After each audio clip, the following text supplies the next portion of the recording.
Sahabat Shalom, Sahabat Shalom. selamat pagi. Tuhan memberkati kembali pagi ini kita ibadah hari Sabat, hari yang diberkati Tuhan. Mari mempersiapkan catatannya, poinnya, apa yang didengar hari ini, sesudah ibadah ini boleh dibaca ulang lagi, supaya kita memiliki pengetahuan akan kebenaran. Tanpa mempelajari, kita tidak akan tahu apa itu namanya kebenaran.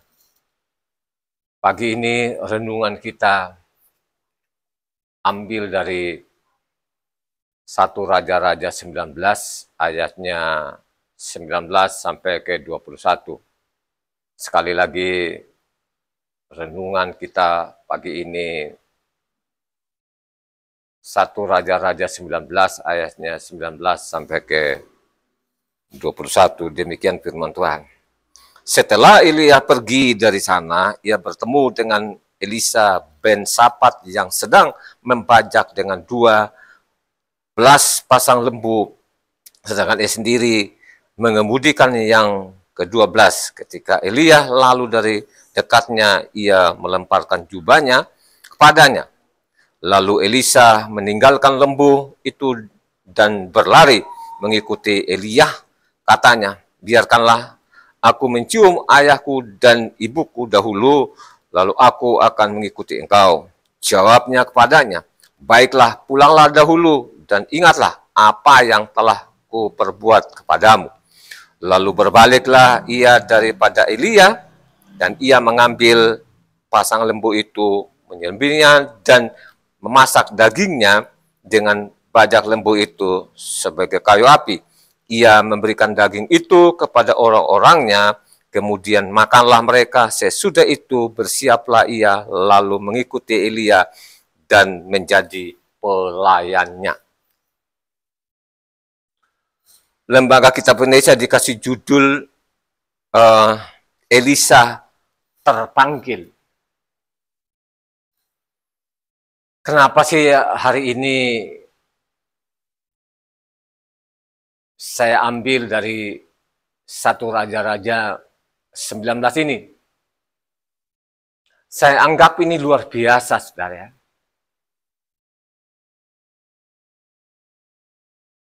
Posisinya di mana sih? Elia ini di mana?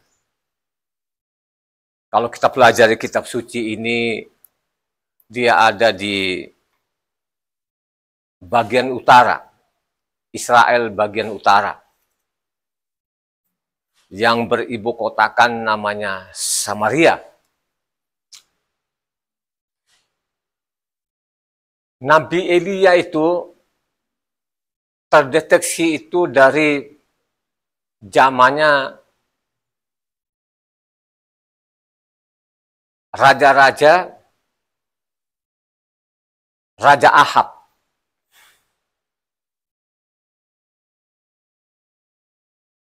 Terdeteksi di situ, terbaca di situ.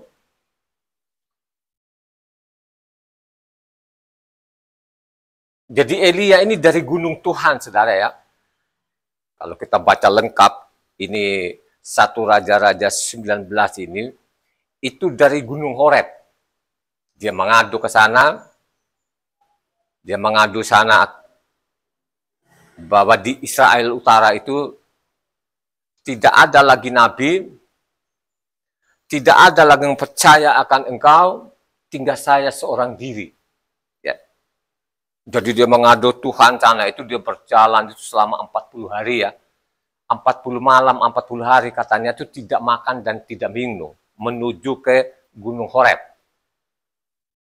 Mengadu di sana bahwa di utara itu sudah tidak ada lagi yang percaya kepada Tuhan. Mereka tinggalkan namanya hukum Taurat dan tidak mengenal Tuhan lagi.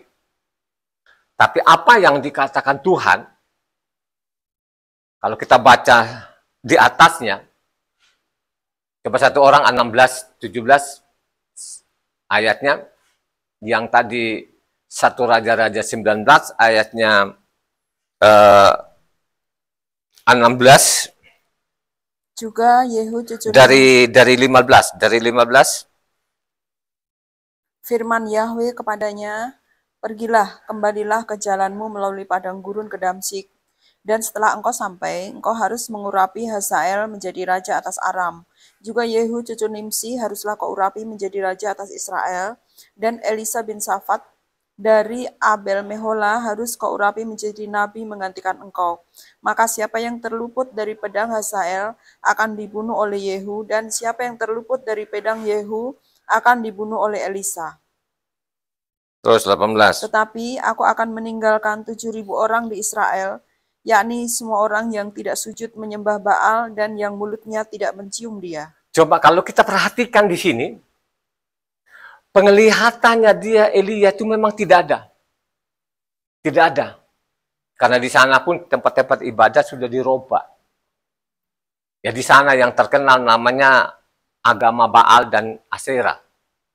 Selain namanya kedua anak sapi yang dibikin oleh namanya zamannya Raja Yerobeam ini, dan ada tambahan lagi, ada agama-agama sana, agama namanya Aserah dan Baal itu. Ya.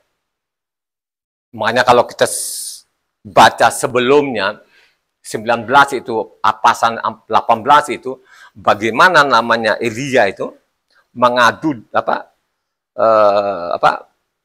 mengajak orang-orang Israel itu untuk mempersembahkan korban dan memanggil Tuhannya masing-masing. Ya. Sangat jelas di situ pasal 18 itu bagaimana Elia ya memanggil nama Yahweh dan disambar oleh korbannya dan perlihatkan kemuliaannya, kedahsyatnya Yahweh yang disembah Abraham, Ishak dan Yakub. Karena di utara itu tidak mengenal lagi itu, mereka tinggalkan itu. Akhirnya dari peristiwa itulah Ahab ini punya istri namanya Isabel ini. Akhirnya kejar-kejarlah nabi ini untuk dibunuh. Dia melarikan diri di sana, dia mengadu ke Tuhan bahwa di Israel Utara itu tidak ada lagi. Ternyata Tuhan mengatakan bahwa masih ada namanya 7.000. Ya. Jadi 7.000 ini jangan kita pikiran kita itu ada di rumah-rumah ibadah kita. Tidak ada. Karena memang di utara sana tidak ada lagi. Mereka semua usir namanya imam-imam dari keturunan Lewi, dan mereka angkat namanya imam-imam dari kalangan biasa, dan banyak sekali juga nabi-nabi palsunya. Ya, makanya kalau kita baca, saya mengatakan supaya kita punya pemahaman yang benar ini, marilah kita baca raja-raja, 1 raja-raja, 2 raja-raja ini, sehingga kita memiliki pengetahuan akan kebenaran. Ya. Bahwa di utara benar-benar tidak ada lagi yang percaya kepada Tuhan, mereka tinggalkan Tuhannya, juga pun Tauratnya mereka tinggalkan. Ya. Dan pada waktu namanya Tuhan mengatakan pulanglah, kembalilah di sana, masih ada 7.000, nanti akan angkatlah penggantimu namanya Elisa. Kenapa saya mengangkat ini? Karena Elisa ini saudara, ini seorang petani. Ya, tadi kan kita sudah membaca bersama, mendengar bersama tadi kan bahwa Elisa ini lagi menggarap namanya kebun, ya. Jadi dia seorang petani loh, saudara ya. Zaman itu kalau kita baca kitab suci ini, ya, kalau kita baca suci sebelumnya dari pasal 16, pasal 17 itu ada kelaparan yang luar biasa di utara ini, ya. Ada kelaparan yang luar biasa, ya, ya, kering kerontak, sungai-sungai, mata air semua sudah kering. Jadi parah-parahnya pada zaman namanya Elia ini mengangkat namanya Elisa ini penggantinya, ini keadaan kelaparan yang luar biasa. Ya, kalau yang lalu-lalu kenapa sih orang lapar itu, ya. Karena sudah ancamannya di Taurat sana, makanya perlu sekali saya mengatakan bacalah namanya Imamat 26 maupun juga Ulangan 28 supaya kita punya pengetahuan kenapa sih orang lapar, ya. Pasti ada sebabnya. Sebabnya karena mereka meninggalkan apa? Hukum Tuhan ini. Mereka tidak mengenal Yahweh lagi. Ya, tidak mengenal. Jadi di utara ini tidak mengenal Yahweh lagi. Kalau engkau mau saja membaca dari namanya 1 Raja-Raja 12, 13, 14, terus itu sampai 2 Raja-Raja 17, ya. Jadi utara ini benar-benar tuh dari generasi ke generasi, dari raja ke raja tidak ada yang benar, ya. Memang ada yang benar, ya, zaman Raja Yehu ini. Ya, jadi Yehu itu juga pun tidak 100%, memang dia yang hancurkan namanya apanya Baal dan Asera ini, tapi penyembahan anak sapi tetap, ya, sampai namanya 2 Raja-Raja 17 itu kan dibuang. Ya. Kembali tadi. Jadi luar biasanya ini diambillah penggantinya namanya Elia ini seorang petani. Ya. Seorang petani loh saudara ya. Petani dalam keadaan juga pada waktu itu ada kelaparan yang luar biasa. Ya. Diambil, dipilih di media, akhirnya apa? Ditinggalkan pekerjaannya. Ya. Ditinggalkan pekerjaannya. Kalau soal pertanian, bertani, nah saya ini kan orang petani. Gitu. Kita orang Sumba itu pasti namanya peternakan dan pertanian. Ya. Jadi namanya Elisa ini, ya, pasti antara pertanian dan peternakan itu saudara pasti nyambung. Kalau dulu kan orang kan bajak kan tidak pakai apa mesin, pasti bajak pakai apa? Sapi saudara. Ya. Kalau di Jawa atau di mana-mana itu kalau bajak sawah tuh pakai luku namanya. Ya. Jadi ambilin luku itu dua kerbau atau 1 kerbau, nah, antara 2 kerbau lah, 2 kerbau atau 1 kerbau itu baru ditaruh di tengkuknya ada namanya apa? Kuk namanya. Ya, baru nanti ada di belakangnya kasih baja. Tapi kalau kita di Sumba tidak begitu dulunya.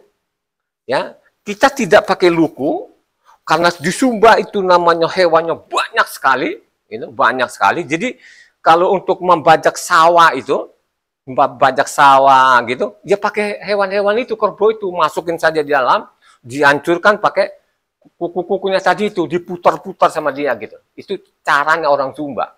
Kalau ladang kita pacul, makanya nanti kalau ada padi ladang atau padi sawah itu berbeda ya. Jadi padi ladang itu kita pakai hewan juga untuk memadatkan tanah tadi itu, untuk ladang itu, ya, pakai hewan juga. Ya, diinjak-injak dulu baru nanti kita tanam. Jadi saya kalau masalah pertanian tahu benar. Saya tahu betul-betul karena memang dari kecil kita ini dilatih. Makanya kalau saya kalau soal pertanian pasti saya tahu. Misalnya peternakan, lu saya mantan gembala, ya. Jadi antara pertanian dengan namanya peternakan itu nyambung pastilah. Kalau di Sumba dulu kita punya hewan, pasti kita punya sawah, pasti kita punya kebun, begitulah. Ya, jadi saya tahu persis kalau bicara namanya pertanian saya tahu karena memang saya kerjaan tiap hari dulu waktu saya di Sumba sebelum saya merantau itu. Terus kalau bicara namanya gembala, saya seorang gembala, saya gembala. Ya, jadi saya tahu bagaimana nanti karakternya sapi, kuda maupun kerbau itu tak tahu banget karena dari kecil saya ini gembala. Gembala benar, bukan gembalain yang seperti di Jawa itu dicocok hidungnya, diikat saja. Tidak, kalau di Sumba itu kelompok banyak, ya, misalnya 50 ekor gitu kan, saya gembalakan. Ada 100 ekor gitu kan, gembalakan. Kalau saya dulu lebih berat, karena kerbaunya banyak, sapinya banyak, kan begitu. Nah, karena sudah dilatih kita dari kecil itu untuk memelihara hewan atau mengolah pertanian itu. Jadi saya tahu gitu kan, sehingga saya ambil namanya hari ini namanya Elisa ini, ya, karena seorang petani, tapi dengan terpanggilnya dia tinggalkan namanya pekerjaan. Ya. Kalau kita hanya baca di situ, kita tidak baca lengkap ini dua raja-raja ini, kita tidak tahu apa yang dilakukan oleh namanya Elisa ini. Jangan berpikir-pikir kita ini, tadi kan dia seorang petani, ya, penggarap, kan begitu? Ya, dia tinggalkan. Jangan berpikir-pikir, oh nanti di sana akhirnya dia lebih senang karena dia diangkat jadi nabi gitu. Oh tidak, saudara, ya. Tidak loh saudara ya. Jadi nabi ini ikutin namanya Elia. Elia ini kan sudah dikasih contoh, ya. Jadi nabi-nabi, kalau nabi-nabi dalam kitab itu saudara ya, tidak sama lah di nabi-nabi di Indonesia ya. Kalau nabi-nabi di Indonesia ini banyak sekali ya. Makanya sama mungkin yang paling banyak nabi-nabi di dunia ini zaman sekarang itu ada di Indonesia ya, nabi-nabinya. Kenapa saya mengatakan nabi-nabinya ada di Indonesia ini? Karena mereka katanya bicara dengan Tuhan, mereka pulang pergi ke sorga gitu kan. Tapi kalau kita selidiki kitab suci dengan benar, itu nabi palsu, ya. Zamannya sama juga zaman-zaman Elia ini dengan Elisa itu banyak juga nabi-nabi palsu itu. Kalau kita baca namanya pasal 18 di situ, banyak sekali tuh, ya, nabi-nabi palsu itu. Nabi palsu itu saudara ciri-cirinya kalau mereka bernubuat, ya, tidak pernah terjadi. Kalau pun nanti tidak terjadi, kadang-kadang mereka pakai apa gitu loh. Ya karena beginilah sehingga tidak terjadi mujizat. Seperti itulah nabi-nabi palsu. Tapi kalau nabi-nabi yang benar-benar seperti kelasnya Elia maupun Elisa, tidak saudara. Apa yang mereka nubuatkan itu akan terjadi. Ya. Jadi sangat jelas di sini bagaimana namanya Elisa ini meninggalkan pekerjaannya tadi, dia fokus namanya menjadi nabi. Nah, dia menjadi nabi ini bukan daerah makmur, bukan daerah tenang. Ini daerah keadaan yang sudah parah, ada kelaparan yang luar biasa. Jadi ada peperangan juga. Ada peperangan, musuh kebuyutannya mereka ini adalah namanya Damsyik. Kalau sekarang ini namanya Damaskus atau Suria. Ya, jadi Suria ini sebenarnya musuh kebuyutannya namanya orang Israel ini. Dari generasi ke generasi ini, saudara ya. Jadi ada kelaparan, dia tinggalkan pekerjaannya tadi, ikuti namanya Elia ini. Ya. Tapi kalau kita pelajari kitab suci dengan baik dan benar ini, ya, itulah yang saya mengatakan ciri-ciri namanya nabi palsu dengan nabi benar itu berbeda. Kalau nabi palsu itu sering namanya nyari-nyari persembahan, terima-terima namanya persembahan, itu nabi palsu itu. Tapi mereka juga getol itu, mereka bilang, mereka bicara dengan Tuhan lah segala macam. Ya. Makanya saya mengatakan hanya di Indonesia yang paling banyak, khususnya namanya orang Kristen itu banyak sekali nabi-nabinya. Ya, karena mereka bilang dia sudah lihat ke sorga, terus dia balik lagi, gitu kan. Terus nanti kalau ada yang bilangnya nanti dia mau nyumbang, terus nanti dia tanya dulu Pak Pendetanya, ya. Nanti Pak Pendetanya bilang aku tanya Tuhan dulu deh, ya. Dia tanya Tuhannya. Nanti kalau kirimin uang jangan lewat jam 12 lah. Ini adalah nabi-nabi palsu, berbeda namanya Elisa ini. Ya. Kenapa saya angkat ini dan pun saya juga pun saya mirip-miripkan dengan namanya Elisa ini karena memang saya dulu dari petani. Ya, bapak saya itu orang petani karena memang sawah kita banyak dan zaman bapak saya itu banyak sekali hewannya, ada kerbaunya, ada sapinya dan ada kudanya, ya. Jadi saya tahu. Makanya kalau saya ini lengkap loh saya ini jabatan saya, pernah saya jadi petani, saya pernah jadi gembala beneran, ya. Jadi gembala kalau orang-orang dia bilang di mimbar, apalagi khusus jagaan, oh gembala, kagak pernah lihat saja pun mungkin sapinya nggak pernah lihat. Jadi mereka hanya bisa ucapkan mereka saya gembala, tapi tidak tahu menggembalakan hewan itu kayak apa. Kalau saya tahu, karena saya dari kecil memang gembala. Akhirnya saya mantan petani. Gembala, saya rantau di Jawa, saya bekerja jadi karyawan. Akhirnya saya jadi direktur. Ya. Pada waktu saya direktur itulah, tahun 2000 itu kan saya tinggalkan namanya pekerjaanku ini, PT-ku ini saya tidak terlalu fokus lagi mengurus. Saya jadi fokus saya dari tahun 2000 hanya membaca. Jadi saya membaca sampai saya bicarain. Ya. Jadi saya konsisten. Kalau kita pelajari namanya Elisa ini, sampai matinya, dia konsisten, saudara. Ya, konsisten. Di daerah yang tidak mengenal Tuhan. Dia konsisten, saudara. Ya. Apakah pada waktu namanya Elisa ini jadi nabi di utara, kira-kira kerajaan utara sadar nggak yang sudah membaca kitab suci? Kira-kira mereka sadar nggak? Ya? Tidak. Atau makin keblinger? Makin keblinger ini, saudara ya. Jadi dosa itu tetap konsisten. Ya, ada nabi ini. Nabi ini luar biasa. Kenapa saya bilang dua nabi ini luar biasa? Elia itu pernah membangkitkan orang mati loh, saudara ya. Sebelum namanya dia naik bulat-bulat ke sorga, dia pernah membangkitkan orang mati. Ya, jadi Elia itu pernah membangkitkan orang mati. Begitu juga namanya Elisa ini. Mukjizatnya luar biasa.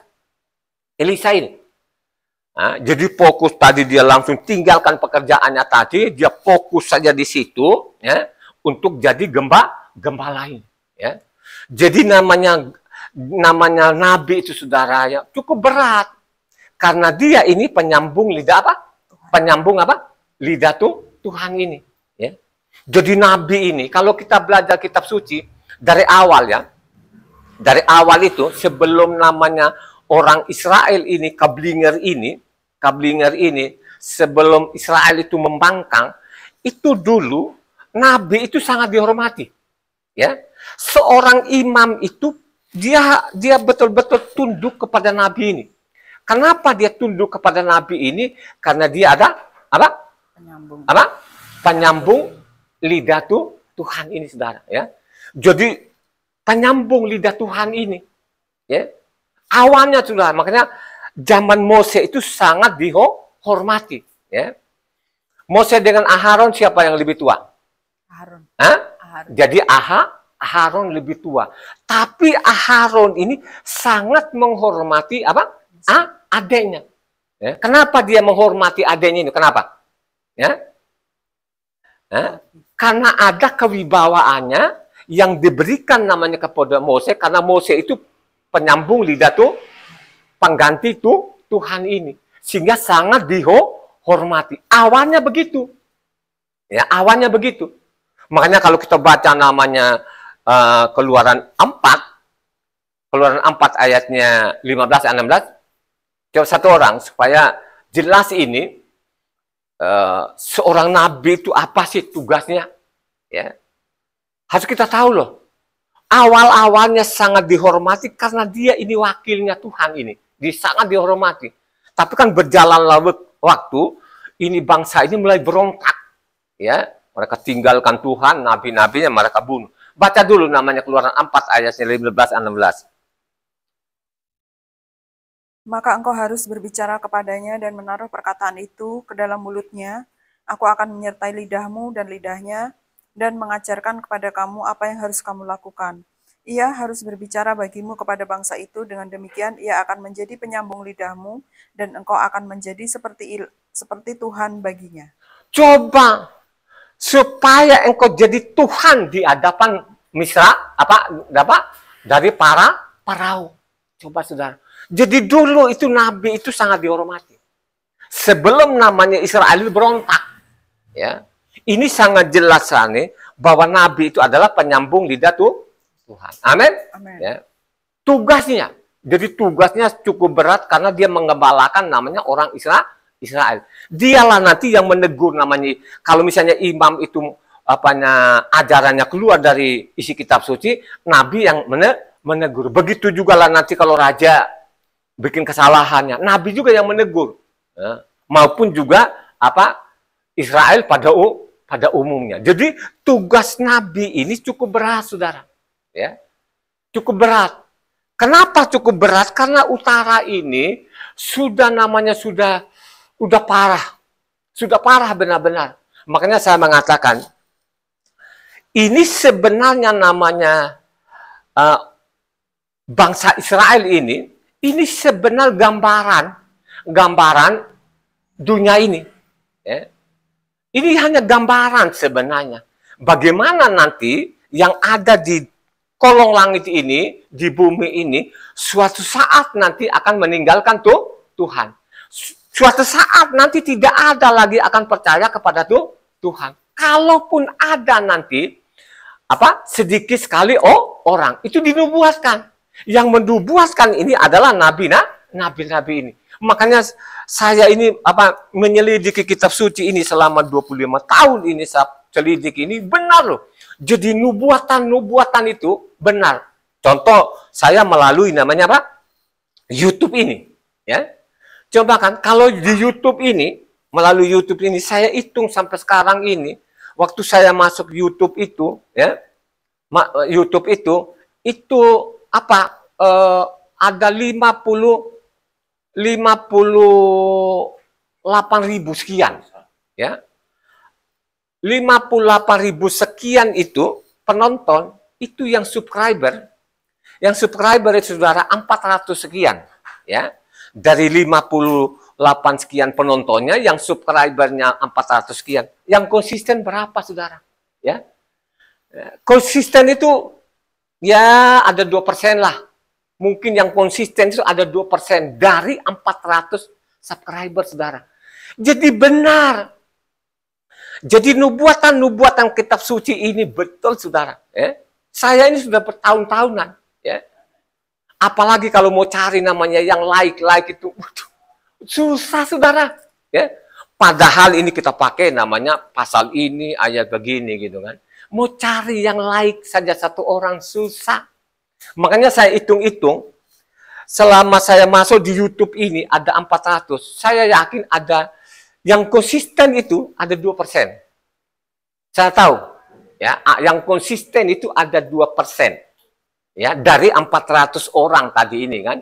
Kalau 2% kan paling tidak ya 8 orang lah, 10 orang lah kan, kurang-kurang lebih yang konsisten ini saudara. Jadi kalau saya bandingkan apa yang dinubuatkan oleh nabi-nabi, benar saudara. Ya. Apalagi zaman kita ini, namanya sudah zaman edan ini. Ya. Jadi harus kita tahu betul-betul. Makanya saya mengatakan, nabi palsu dengan nabi asli ini berbeda. Kalau sekarang ini kan banyak sekali yang palsu, Pak. Palsu-palsu. Ya, banyak, Pak. Kalau kita selidiki, kita studi, kenapa saya mengatakan nabi-nabi yang di Indonesia ini, ya, yang banyak sekali, ada nabiannya lah, ada nabi laki-lakinya, banyak sekali di Indonesia ini. Kalau kita selidiki kitab suci, tidak sesuai, saudara. Ya, lihat aja kan mereka bernubuat lah, nanti begini-beginilah, begini-begini. Mereka coba berspekulasi, saudara. Ya. Kalau tepat, nah disitulah benar-benar keangkat nih orang ini. Disitulah mulai nanti dia nafsu, begitu nafsunya nanti dia sampai lihat kan nubuatan saya kan benar kan. Nah, mulai dari situ maka mengoyo-ngoyo lah, ngejar-ngejar namanya pundi-pundi loh, ya. Itulah nabi-nabi palsu saudara, ya. Tapi kalau nabi-nabi asli seperti Elisa ini tidak, ya. Tidak dia tidak tergiur gituan. Ya, sekalipun diberi loh ya, dia tetap tolak. Karena dia tahu fungsinya dia ini. Makanya dia harus jadi contoh, jadi teladan. Amin. Amin. Itu tugasnya mereka berat. Tugasnya mereka bagaimana orang ini supaya benar-benar ikut di jalurnya Tuhan itu. Ikutin jalannya Tuhan. Jalan yang dimaksud apa? Supaya tetap mereka kembali kepada hukum-hukum Tuhan ini, ya. Itu tugas mereka ini. Ya. Makanya kalau kita belajar kitab suci dengan baik ini, seperti namanya Elia dengan Elisa ini, mereka bikin mujizat, orang mati aja pun dibangkitkan, bagaimana? Orang mati dibangkitkan loh, saudara. Ini udah mati orangnya, ya. Contoh namanya ada seorang janda. Pada waktu itu janda di siapa? Janda siapa dia? Sarpat. Paling terkenal siapa? Janda di Sarpat. Sarpat. Nah, janda di Sarpat itu. Ya, pada waktu kelaparan, si janda ini, saudara ya, dia konsisten. Dia konsisten loh. Janda ini orang Israel atau bukan? Bukan. Hah? Bukan. Bukan. Jadi dia orang Kanaan, orang Sidon ini namanya janda di Sarpat ini. Kalau engkau baca namanya 1 Raja-Raja 16 ya, 17 ya, kalau nggak salah Raja-Raja 17 itu kalau kau baca di situ, itu janda di Sarpat ini saudara, dia konsisten, ya, dia konsisten loh saudara, konsisten dengan anaknya, karena dia sudah janda, ya. Jadi ada 3 zaman Elia dengan janda tadi ini. Pada waktu Elia datang di situ, dia minta air, dia kasih air. Pada waktu dia minta roti, dia bilang tidak ada roti. Dia bilang ada apa? Tepung yang segenggamin, ya. Jadi dia bilang tidak Tuhan, tidak ada roti, tapi saya punya tepung. Nah, tepung ini saya kalau makan dengan anak saya sudah selesai, udah mati kami, udah nggak ada lagi. Tapi apa yang katanya si Elia ini?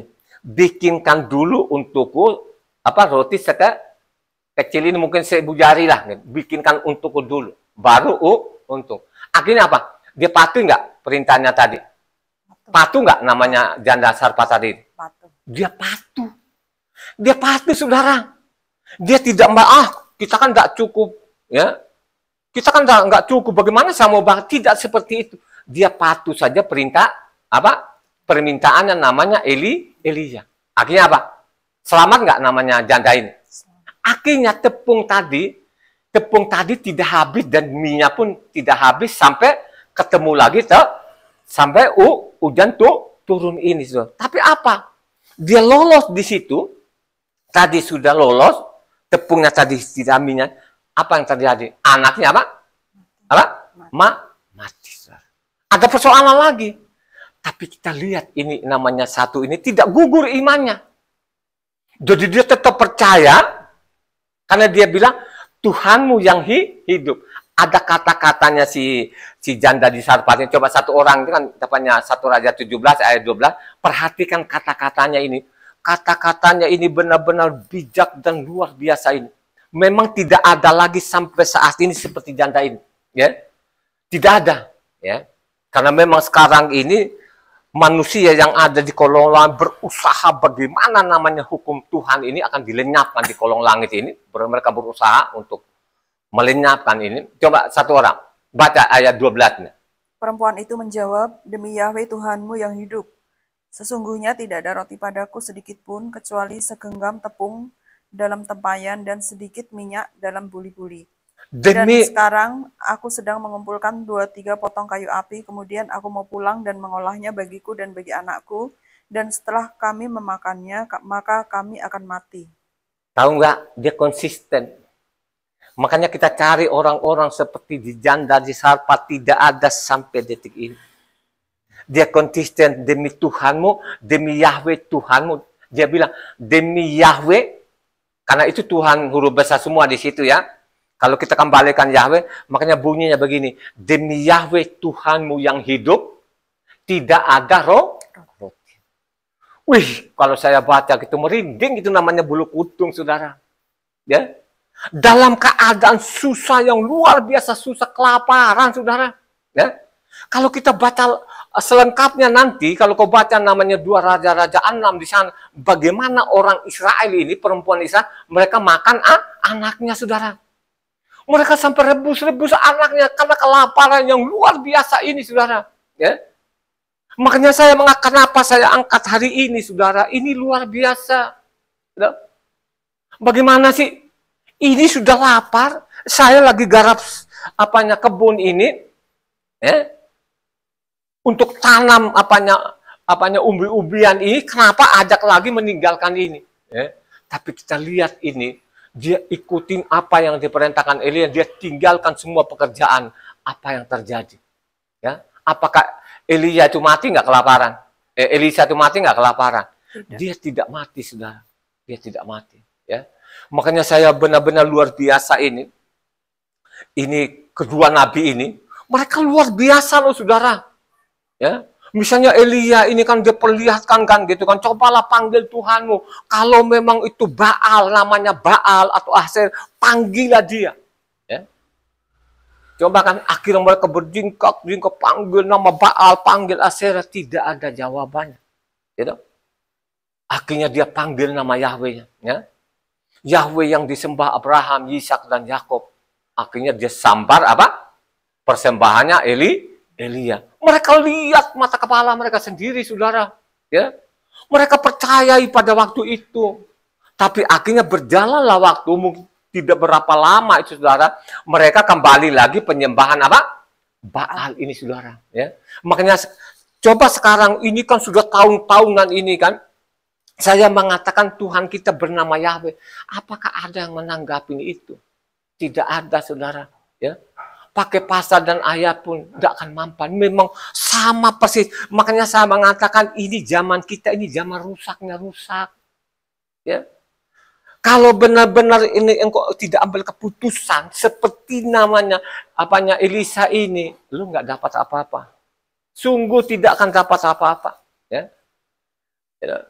Kalau engkau tidak ambil keputusan, kalau engkau tidak tegas dalam hidupmu ini, ya, untuk namanya membaca isi kitab suci ini, lu tidak akan selamat. Amin. Ya. Harus lu tegas di situ. Jangan engkau pengaruh karena banyak-banyaknya orang. Tuhan itu tidak pernah melihat namanya kuantitasnya, tapi dilihat apa? Kualitasnya. Gitu? Karena memang sudah dinubuatkan ini, zaman ini atau di kolong langit ini, nanti akan terjadi seperti zaman apa?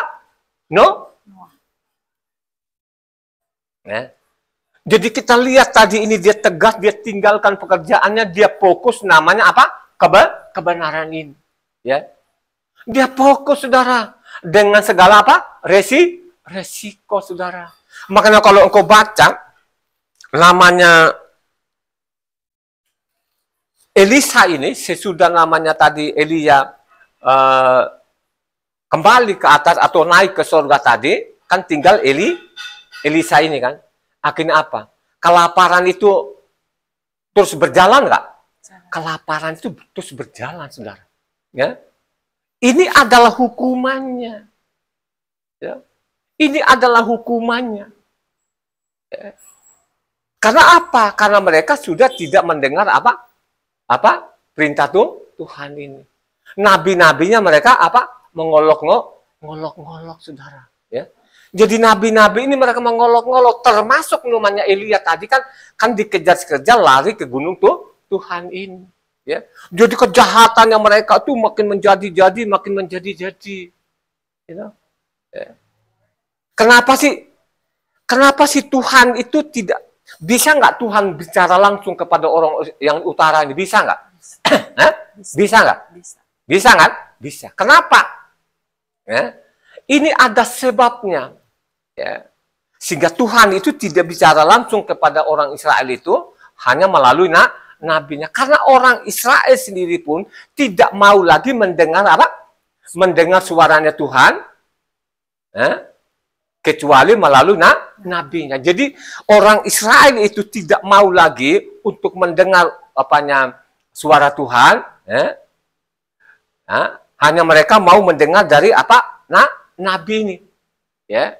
Ada sebabnya. Jadi kalau kita baca namanya sebabnya tadi, Tuhan nggak bisa nggak langsung teriak dari surga sana, hei kamu orang-orang di utara ini kembali kepada Firman. Bisa nggak? Bisa. Karena orang Israel sendiri pun yang tidak mau lagi mendengar mendengar suara Tuhan itu langsung suara Tuhan, tapi maunya hanya mereka dari apa? Dari nabi, dari Moses. Mari kita lihat di situ. Tadi kan kita sudah baca tadi bahwa nabi itu adalah penyambung lidah Tuhan, ya, pengganti Tuhan lah, ya, gitu. Jadi kita lihat ini kenapa sih Tuhan itu tidak bicara lagi sama mereka ini? Karena ini keputusannya orang Israel sendiri. Ya, keputusan Israel sendiri. Kami tidak akan mau mendengar lagi suara Tuhan, tapi cukuplah dari apa?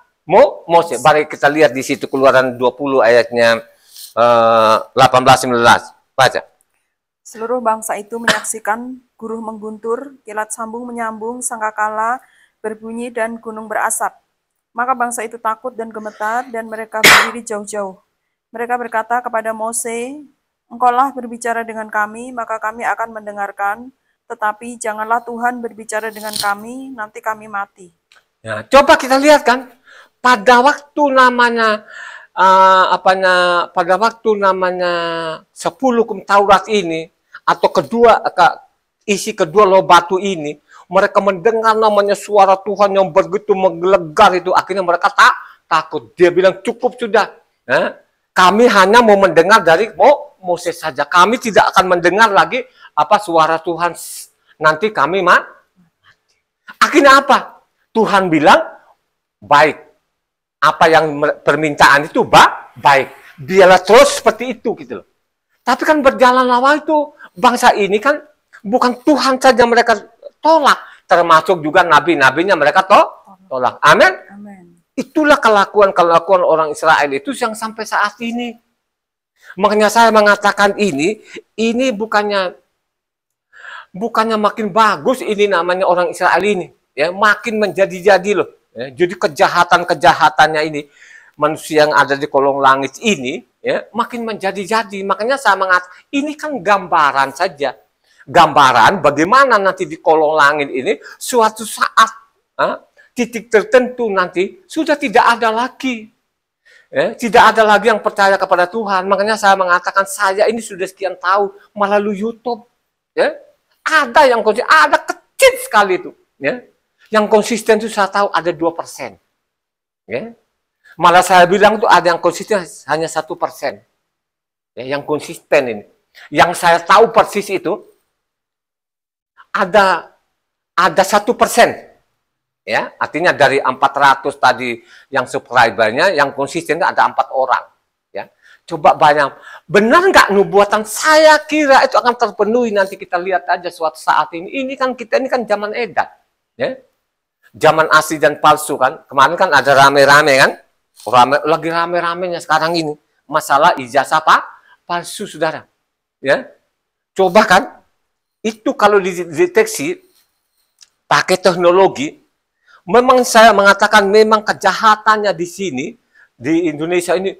Di dunia lah gitu. Makin jahat, saudara. Makin jahat. Kenapa saya mengatakan? Karena saya nonton ini masalah ijazah palsu ini. Ijazah palsu ini sudah dideteksi pakai teknologi, ya, pakai teknologi itu sudah mengatakan bahwa ini palsu. Tapi coba kita lihat ini pendukung-pendukungnya tadi yang aspal ini, ya, yang palsu ini, wah ramai saudara. Coba bayang bagaimana sih otaknya ini orang dari lihat gambarnya itu secara visual saja pun lihatnya saja pun sudah berbeda loh saudara, ya. Berbeda loh saudara, apalagi pakai teknologi. Itu sudah ketahuan saudara. Tapi kita lihat ini kejahatannya manusia. Menutupi tadi yang jahat ini. Banyak sekali mereka ini. Oh itu asli dan lain sebagainya. Coba deh saudara. Coba ini. Makanya saya bilang kejahatan yang memang manusia makin menjadi-jadi. Dan ingat baik-baik ya. Ini depan mata kita sudah lihat. Tanda-tanda berakhirnya dunia ini sudah nampak. Ya, tanda-tanda sesuai namanya isi kitab suci ini sudah sebenarnya ini saudara, ya. Sudah benar-benar ini kita lihat mata telanjang kita, zaman kita, ya. Makanya saya ajak kepada penonton maupun jemaat ini, perhatikan apa yang saya sampaikan ini. Rendahkan hatimu lah, ya. Ambillah keputusan, ya. Pelajari namanya isi kitab suci ini. Kalau tidak, cepat atau lambat, nah apa yang dinubuatkan oleh nabi-nabi ini akan terjadi. Amin. Ya, akan terjadi. Ya. Makanya tadi pada waktu mereka ngomong tadi kan, cukuplah Mose, engkau yang ngomong sama kami, engkau yang bicara dengan kami tidak akan mendengar lagi suara Tuhan ini. Ya. Kalau kami lama-lama mendengar suaranya pasti kami mati kan gitu. Tuhan itu mengakui loh saudara, oh benar. Apa yang mereka lakukan benar. Biarlah selalu begitu. Supaya nabi-nabi mereka mendengar itu. Ya. Tapi kan berjalanlah waktu kan mereka kan membangkang. Kalau kita baca namanya Ulangan 18 ayatnya 15-16, Ulangan 18 ayat 15-16. Seorang nabi dari tengah-tengahmu dan dari antara saudara-saudaramu sama seperti aku akan dibangkitkan bagimu oleh Yahweh Tuhanmu.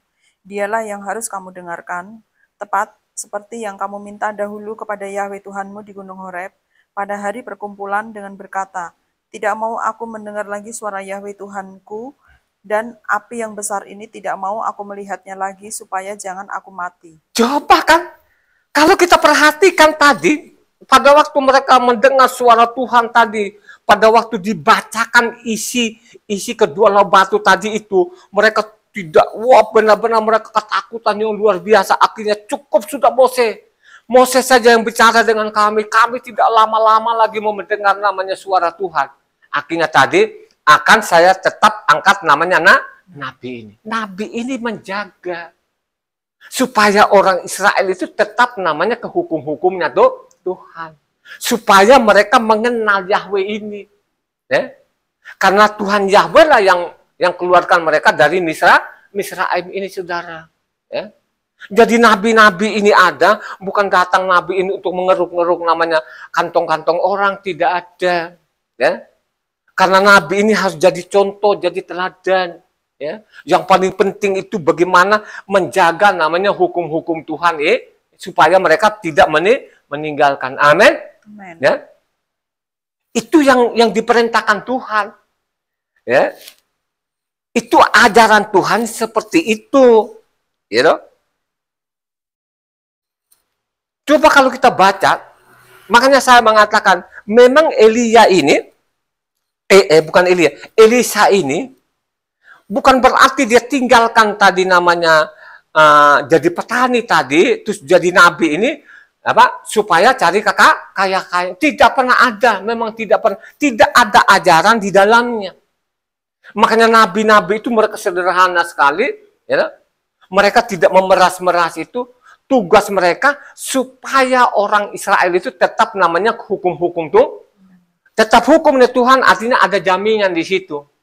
Kalau engkau tetap hukumnya Tuhan, tidak akan mati kelaparan. Tidak mati dengan celaka, tidak mati dengan penyakit. Itu jaminannya begitu. Sehingga nabi-nabi ini diutusnya supaya orang Israel itu kembali namanya ke hukum Tuhan. Hukum ini yang ada jaminan. Amin? Amin. Ini tugasnya. Kita lihat di situ, kalau kita baca namanya 2 Raja-Raja 4 di situ, bagaimana namanya Elisa ini bikin mujizat. Ada seorang yang ngutang. Jadi suaminya sudah mati, nabi ini tadi mati, tinggal istrinya. Akhirnya istrinya ini suaminya ada utang. Akhirnya pada waktu itu mau menyita anaknya. Akhirnya apa yang ada di rumahmu? Ada minyak. Mau dijual pun untuk nutup utang pun nggak akan cukup. Ya kalau kau baca namanya 2 Raja-Raja 4 di situ, akhirnya dia bilang, carilah buli-buli deh tetangga-tetanggamu, jangan terlalu sedikit lah. Bawalah dalam rumah. Nanti minyak tadi kau tuang di buli-buli itu. Ya, mana yang penuh lu isi lagi yang kosong-kosong itu. Akhirnya apa? Ya, dia isi buli-buli sekian, akhirnya dia bilang, ini sudah penuh semua buli-buli itu sebagai jualah itu minyak itu, bayarlah utang, sisanya untuk Loh, ini dia bikin mujizat, saudara. Ini zaman kelaparan. Makanya sama ada seorang nabi itu tidak ada dalam pikirannya seperti nabi-nabi yang di Indonesia ini. Kalau nabi-nabi di Indonesia ini, saudara, dia bicara kebutuhan. Oh, mobilnya di Alphard. Waduh. Hidup mewah. Coba jam tangannya sampai emas segala macam. Itu nabi di Indonesia. Tapi kalau nabi dalam kitab suci tidak demikian. Ya. Nabi dalam kitab suci itu tidak menguras-nguras namanya harta orang. Ya. Karena sudah ada yang kira-kira nabi itu memungut nggak puluhan? Nah, memungut nggak? Tidak. Siapa yang memungut? Lewi. Dari Lewi ini, imam-imam ini, saudara. Ya. Jadi mereka tuh tidak mau. Contoh, kenapa saya mengatakan tadi, Elisa tadi itu, dia tinggalkan namanya pekerjaan sebagai petani tadi, dia fokus namanya untuk jadi gembala ini, ya. Jadi gembala tadi ini, ya. Kenapa saya mengatakan dia bukan cari kekayaan? Karena ada tawaran. Pernah nggak Elisa dapat tawaran yang begitu menggiurkan? Hah? Pernah. Baca namanya 2 Raja-Raja 5. 2 Raja-Raja 5 ayat 15-16. Perhatikan ini yang di luar-luar sana itu. Supaya kalau ada nabi-nabimu yang ngejar-ngejar, tinggalkan saja itu nabi palsu. Karena memang di Indonesia ini banyak sekali nabi-nabi palsu itu. Yang mengejar-ngejar namanya amplop itu nabi-nabi palsu itu. Yang sering terima amplop-amplop itu, yang sering terima persembahan-persembahan itu nabi palsu. Ya, nabi palsu itu. Ya, hanya dia kuras hartamu dan dia tidak berkata benar. Kita lihat sekarang bahwa benar-benar Elisa ini tidak tergiur dengan kekayaan tadi ini yang begitu banyak, dia tolak malah ini. Kita lihat, baca namanya 2 Raja-Raja 5 ayatnya 15-16. Kemudian kembalilah ia dengan seluruh pasukannya kepada abdi Tuhan itu. Setelah sampai, tampillah ia ke depan Elisa dan berkata, "Sekarang aku tahu bahwa di seluruh bumi tidak ada Tuhan kecuali di Israel. Karena itu terimalah kiranya suatu pemberian dari hambamu ini." Tetapi Elisa menjawab, "Demi Yahwe yang hidup, yang di hadapannya aku menjadi pelayan, sesungguhnya aku tidak akan menerima apa-apa." Dan walaupun Naaman mendesaknya supaya menerima sesuatu, ia tetap menolak.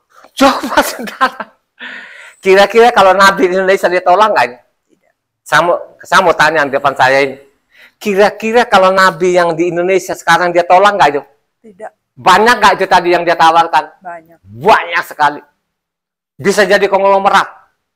Nggak bakal susah. Yang nggak bakal susah aja. Ya. Pasti kan nggak susah kan, ini duitnya banyak ini. Ya. Terus apa? Akhirnya siapa yang pergi yang ya itu siapa yang terima persembahan ini siapa? Gehasi. Akhirnya pembantunya bernama Gehasi. Akhirnya pada waktu Gehasi ini dia terima tadi ini, akhirnya apa? Penyakit Naaman pindah nggak? Itulah yang terjadi di Indonesia ini. Banyak orang-orang nabi-nabinya di Indonesia yang mati karena penyakit. Karena itu tadi. Ya. Makanya sama betul di Indonesia banyak nabi, tapi nabi palsu. Ya, banyak di Indonesia ini. Ya. Khususnya dari orang Kristen. Jadi orang Kristen itu nabinya banyak sekali. Tapi kalau kita selidiki dalam kitab suci, tidak pernah nabi itu dari bangsa lain. Tidak pernah ada. Jadi nabi-nabi yang ada Israel itu keturunan orang Israel. Tidak pernah ketemu namanya nabi yang bukan Israel, bukan. Ya, semua itu dari keturunan Israel, nabi. Tapi kalau Indonesia mengakunya nabi, kenapa dia bicara dengan Tuhan? Katanya dia bicara dengan Tuhan. Pada waktu corona dia bernubuat, stop corona, dia mati sendiri.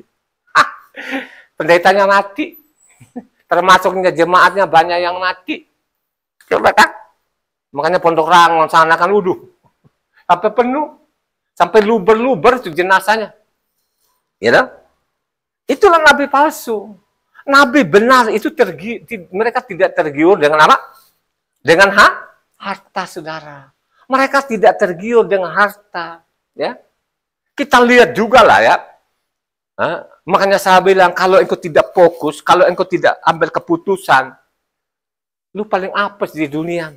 Ya, ambillah keputusan. Ya, memang nggak enak kalau meninggalkan pekerjaan. Ya. Seperti saya ini, saya seorang pengusaha, ya. Pengusaha alat berat loh, saudara.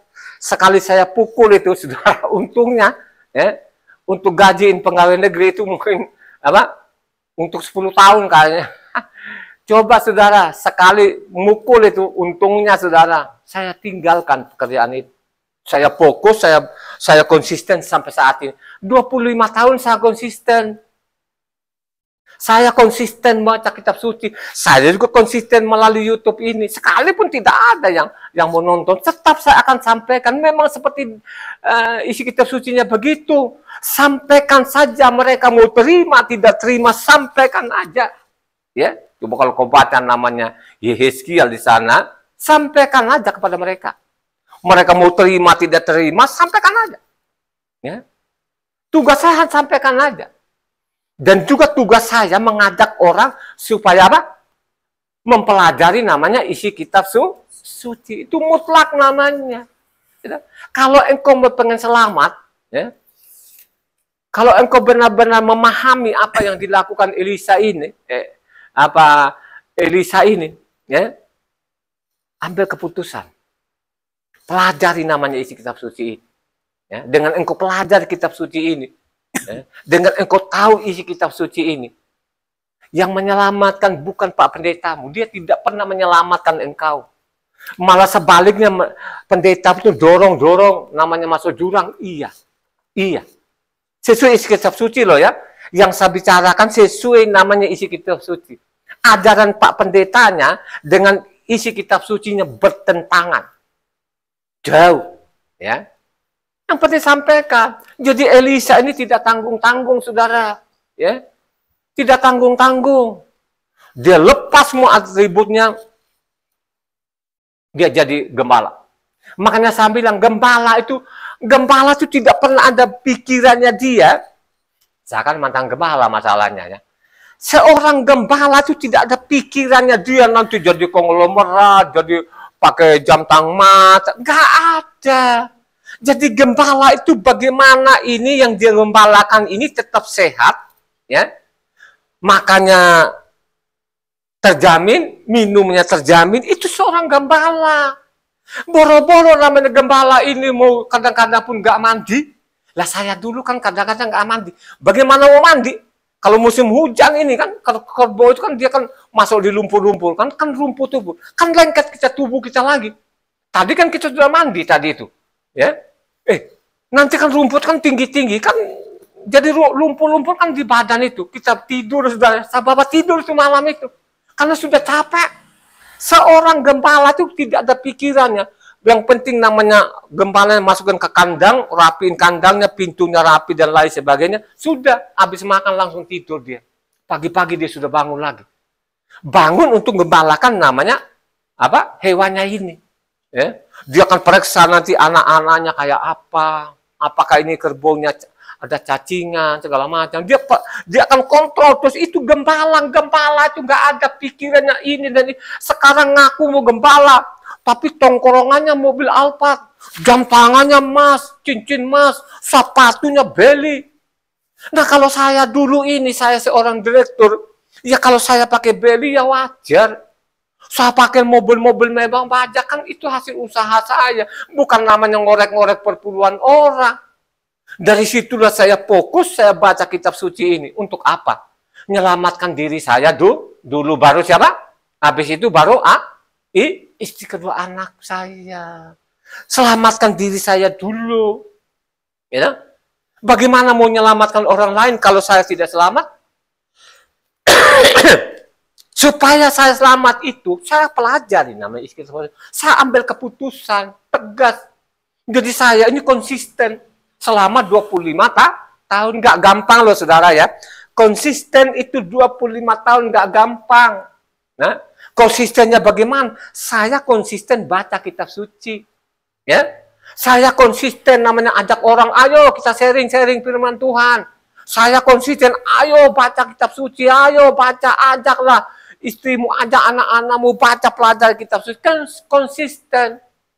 Tapi apakah ada yang tanggapin? Memang tidak ada tanggapin. Enggak ada loh saudara. Makanya seorang gembala itu harus memiliki kriteria. Bukan namanya seorang gembala yang rakus. Cari amplop sana, cari amplop sini, terima persembahan sana, terima persembahan sini. Mereka juga, waduh. Makanya saya bilang nabi-nabi di Indonesia ini benar-benar tidak membedakan kanan dan kiri. Apalagi kalau ada orang mati, yang mati namanya orang konglomerat. Waduh, rebutan saudara. Bukan majelisnya lagi yang datang. Langsung namanya apa? Gembala sidangnya. Karena dia tahu nanti amplopnya. Bayangkan aja orang mati saja pun mereka berani loh terima itu. Orang sakit saja pun pergi ke rumah sakit mereka terima amplop-amplop. Akhirnya apa? Banyak pendeta itu yang mati nggak karu-karuan. Karena dia tidak tahu fungsinya. Dia itu apa. Makanya kalau kita baca zaman rasul-rasul itu seorang penatua, jadi dalam kitab suci penatua atau isi kitab sucinya tua-tua itu. Jadi tua-tua itu harus apa? Memiliki kriteria, ya. Gitu loh. Coba satu orang baca namanya 1 Timotius 3 ayatnya 1 sampai 5 sampai 7 lah. Kan satu perikop itu dikasih berapa perikop oleh lembaga kita Indonesia itu. Coba baca itu, kita lihat ini zaman rasul-rasul ini. Perhatikan ini saudara ya. Ini yang sudah subscriber, apalagi yang konsisten ini, perhatikan, dicatat ini supaya kamu ini tidak ditipu sana tipu sini. Benar nggak orang itu terpanggil? Benar nggak dia memiliki apa sifat-sifat nabi? Baca namanya 1 Timotius 3 ayatnya 1 sampai ke 7 yang cepat. Benarlah perkataan ini. Orang yang menghendaki jabatan penilik jemaat menginginkan pekerjaan yang indah. Karena itu penilik jemaat adalah seorang yang tak bercacat, suami dari satu istri, dapat menahan diri, bijaksana, sopan, suka memberi tumpangan, cakap mengajar orang. Bukan peminum, bukan pemarah, melainkan peramah, pendamai, bukan hamba uang. Seorang kepala keluarga yang baik disegani dan dihormati oleh anak-anaknya. Jikalau seorang tidak tahu mengepalai keluarganya sendiri, bagaimanakah ia dapat mengurus jemaat Tuhan? Janganlah ia seorang yang baru bertobat, agar jangan ia menjadi sombong dan kena hukuman iblis. Hendaklah ia juga mempunyai nama baik di luar jemaat, agar jangan ia digugat orang dan jatuh ke dalam jerat iblis. Itu kriterianya begitu. Bukanlah hamba uang. Dia juga harus tahu mengamalai keluarganya. Supaya engkau jadi imam dalam rumah tanggamu. Kuasai namanya isi kitab suci ini. Seorang bapak itu mutlak jadi imam dalam rumah tangganya. Kalau sekarang tuh ada yang ngejar-ngejar perpuluhan, itulah nabi-nabi palsu, ya kan? Oh, kami terpanggil apaan? Lu awalnya orang miskin, ya kan? Akhirnya lu dendam kan? Akhirnya apa? Sikat aja lah. Tidak membedakan kanan dan berbeda loh namanya Elisa ini. Sekalipun Naaman ditawar, dipaksa-paksa lagi, udahlah pokoknya gue kasih sekian uang, ya, miliaran ini saya tidak terima. Nggak mau terima. Itu yang nabi asli, ya, nabi asli. Akhirnya, loh, berjalanlah waktu ini. Yang saya bilang tadi, itu nabi palsu, ketahuan nanti. Nabi palsu itu yang sering namanya terima persembahan itu nabi palsu. Itu ciri-cirinya seperti itu. Ciri-cirinya nabi palsu tadi, kalau nabi asli tadi kan kita sudah baca bersama. Namanya 2 Raja-Raja 5 tadi, ayat 15-16 tadi, Elisa tidak mau terima. Amin? Dia tidak mau terima. Sama sekali dia tolak itu. Ya. Pada waktu namanya Naaman disembuhkan dari penyakit kustanya. Kalau Nabi Indonesia, dilahap habis itu, saudara. Ditelan itu, saudara. Dia sikat aja yang kagak ada deh. Pokoknya Nabi Indonesia tuh, waduh, ini kok. Jadi Nabi-Nabi Indonesia itu mirip dengan siapa? Mirip dengan siapa Nabi Indonesia? Gahasi. Tadi adanya apanya jongosnya apa? Elisa ini siapa namanya? Gehasi. Jadi rata-rata 99 hampir 100% itu nabi-nabi di Indonesia itu sama dengan namanya Gehasi itu. Sama persis. Jangankan untuk dikasih, kadang-kadang pun minta loh, saudara. Loh, minta loh, saudara, dengan segala kelicikannya. Makanya sudah almarhum, ada Benyamin, sudah almarhum ini. Jadi Benyamin itu kan punya kalung, namanya kalungnya 50 gram. Jadi kalungnya Benyamin ini adalah 50 gram. Karena memang Pak Pendeta tuh banyak yang punya ilmu-ilmu hipnotis. Gimana almarhum ini bisa lo lepas kalungnya namanya 50 gram. Kalau sekarang itu kurang lebih 50 jutaan, 60 juta loh, saudara. Itu kalung yang 50 gram. Lepas itu. Pengakuannya dia. Pada waktu pulang itu baru dia sadar-sadar. Tapi mau bagaimana lagi Pak Pendeta, katanya. Pak Pendeta akhirnya sepertinya Benyamin dihipnotis, akhirnya kalungnya 50 gram. Begitu benar sama sekarang ini. Ya. Kalau hanya kamu kan dia pakai namanya apa? Buah itu loh. Ada buah yang 60, 100 kan begitu, 30 kan gitu. Mereka pakai itu. Ya. Kalau hanya kamu kasih namanya 1.000 ya, kamu dapat hanya 2.000. Tapi coba kalau kamu kasih namanya 1 miliar, oh, itu 10 miliar. Ya, itu nabi-nabi palsu seperti itu.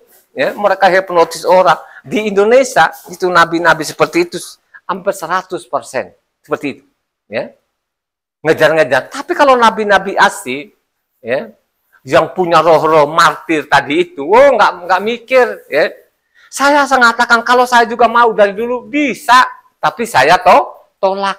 Dari dulu kan kalau dikasih persembahan saya, misalnya pergi sana bawakan firman, biasanya kan habis bawa firman kan biasanya kan dikasih amplop kan, tapi kalau saya tolak, ya, saya tidak punya hak ngambil itu, ya. Saya tolak, tetap saya tolak. Apalagi namanya orang mati atau orang sakit, oh itu haram.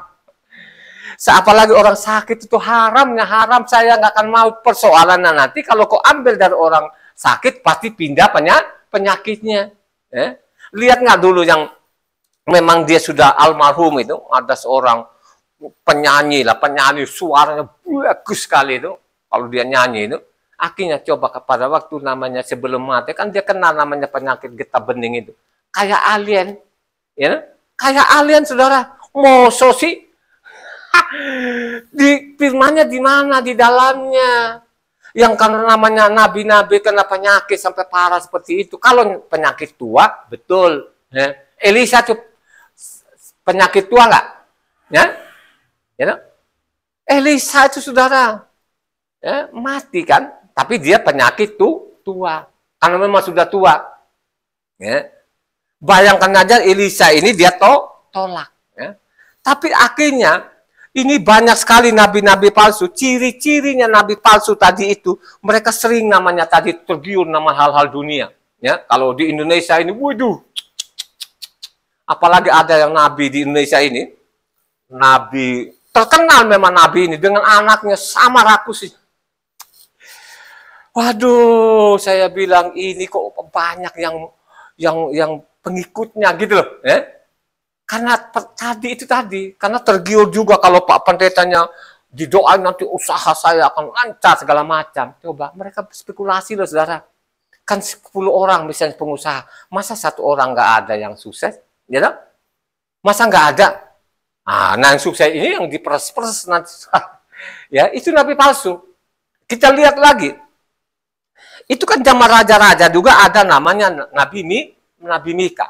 Mika tuh mencatat loh saudara ya, kita lihat ini nabi-nabi palsu yang tidak punya roh martir, ya, yang bukan nabi-nabi terpanggil, ya, itu biasanya mereka itu namanya persembahannya, woi tergiur banget. Berarti contoh yang dicatat oleh Mika 3 ayatnya 5, coba 1 orang, Mika 3 ayat 5 yang kencang ini, ya, supaya tahu betul-betul itu mereka tuh terpanggil atau perasaannya sendiri itu, ya. Kalau dia terpanggil seperti namanya kan dikasih judul tadi Lembaga Kitab Indonesia, kalau dia terpanggil, dia tidak akan mengejar-ngejar hal dunia. Yakin itu. Dia tetap akan bertahan dalam kebenaran sekalipun itu dibunuh, ya, sekalipun dibunuh. Coba baca 1 orang. Beginilah firman Yahweh terhadap para nabi yang menyesatkan bangsaku, yang apabila mereka mendapat sesuatu untuk dikunyah, maka mereka menyerukan damai. Tetapi terhadap orang yang tidak memberi sesuatu ke dalam mulut mereka, maka mereka menyatakan perang. Coba saudara, ini nabi palsu ini saudara. Berbeda tadi, karena memang dia terpanggil tadi itu untuk menjadi gembala ini, untuk menjaga hukum-hukum ini, supaya Israel tidak meninggalkan, supaya raja-raja ini kembali kepada hukumnya Tuhan, tidak tergiur namanya harta-harta dunia. Dia tahu betul posisinya mereka ini, gitu. Ya, dia tidak tergiur namanya Elisa. Berbeda yang dicatat oleh Mika ini, ya. Dicatat oleh Mika loh saudara. Kalau apa katanya? Kalau ada yang mengkasih uang, coba ulang lagi supaya pendengar catat ini. Beginilah firman Yahweh terhadap para nabi yang menyesatkan bangsaku, yang apabila mereka mendapat sesuatu untuk dikunyah, maka mereka menyerukan damai. Tetapi terhadap orang yang tidak memberi sesuatu ke dalam mulut mereka, maka mereka menyatakan perang. Itulah saudara.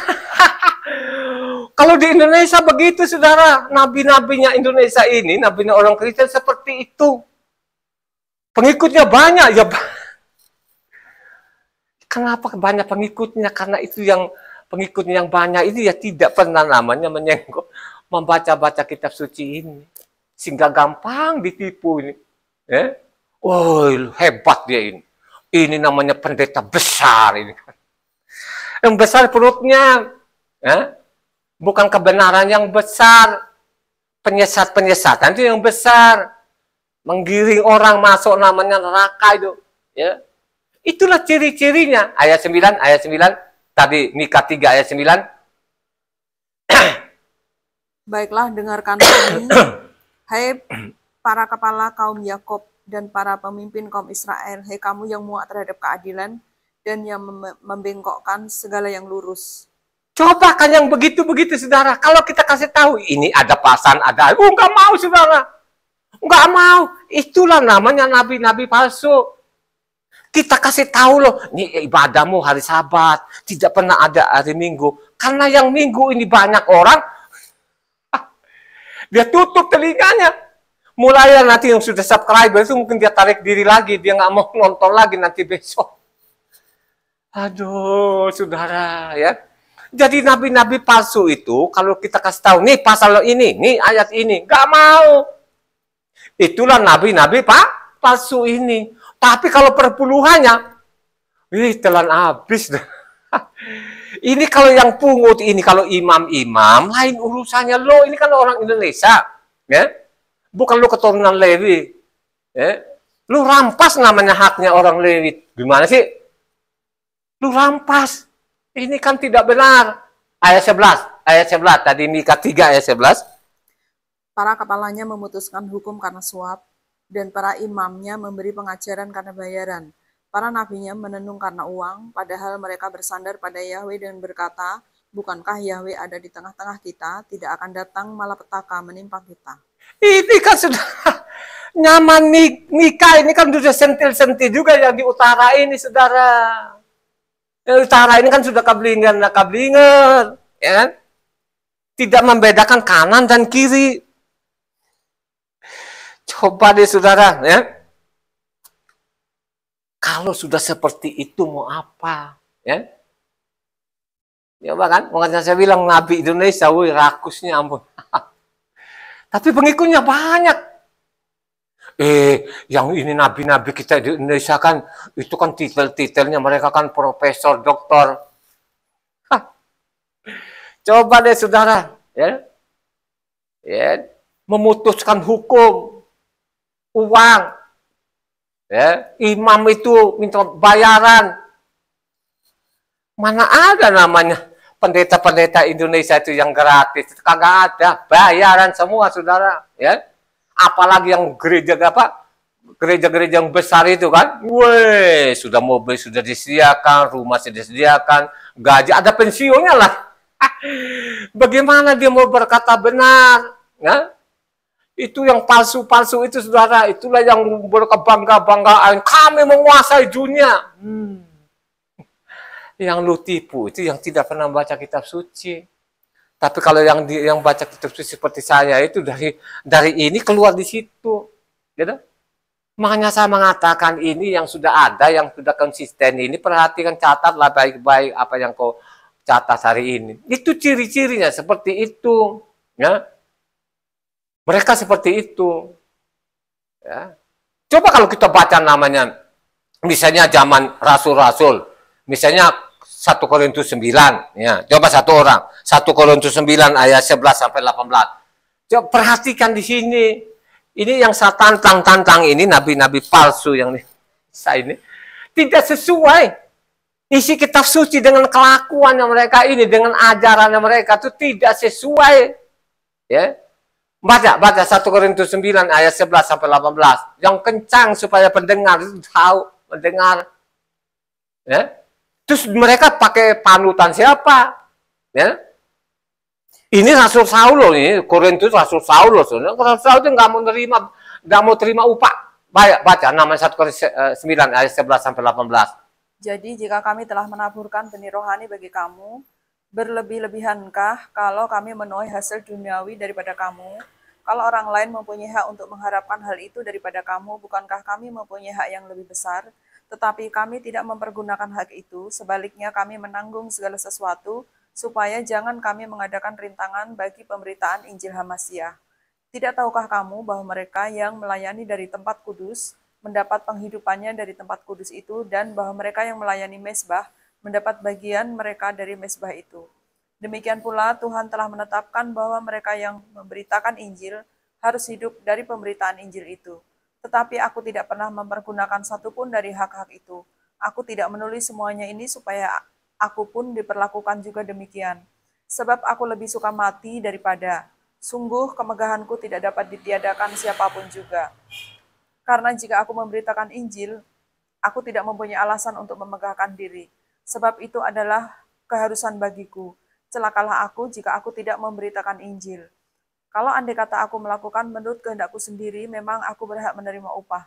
Tetapi karena aku melakukannya bukan menurut kehendakku sendiri, pemberitaan itu adalah tugas penyelenggaraan yang ditanggungkan kepadaku. Kalau demikian, apakah upahku? Upahku ialah ini, bahwa aku boleh memberitakan Injil tanpa upah, dan bahwa aku tidak mempergunakan hakku sebagai pemberita Injil. Coba kan. Hah? Terus upahku apa katanya? Terus 18. Kalau demikian, apakah upahku? Upahku ialah ini, bahwa aku boleh memberitakan Injil tanpa upah. Coba kan upahku apa? Karena memberitakan namanya tanpa upah. Ya? Sinkron nggak dengan namanya apanya Elisa ini? Sinkron nggak? Ya? Elisa terpanggil, bukan kehendaknya sendiri. Ya? Bukan kehendaknya sendiri, terpanggil. Nah, kalau orang terpanggil, itulah ciri-cirinya. Ya? Nggak ada rakus-rakusan zaman rasul-rasul itu loh. Kalau sekarang rakusnya ampun-ampun, ada yang berkelahi sampai bunuh-bunuhan tempat ibadahnya, gimana sih? Loh, di tempat ibadah sampai bunuh-bunuhan ya saudara. Merebutkan namanya apa ini di atas meja ini. Itulah namanya saya mengatakan, paling banyak di Indonesia itu nabi-nabinya orang Kristen itu banyak betul. Tapi namanya nabi palsu tidak sesuai namanya isi kitab ajarannya mereka itu tidak sesuai namanya isi kitab suci. Ya, tadi kan kita sudah baca tadi kan Mika 3 ayatnya 9 kan, gitu kan? Coba kan, itu sangat jelas di situ. Itu nabi-nabi palsu, mereka menantang namanya Tuhan ini. Ya, kalau orang Kristen itu takut sama Tuhan, kagak. Tidak takut kepada Tuhan. Mereka mengolok-ngolok Tuhan, iya. Ya, mereka bilang, itu Taurat udah dibuang-buang aja lah. Itu nabi palsu namanya. Ya, kalau perpuluhannya mereka sikat. Gitu kan? Sikat loh saudara.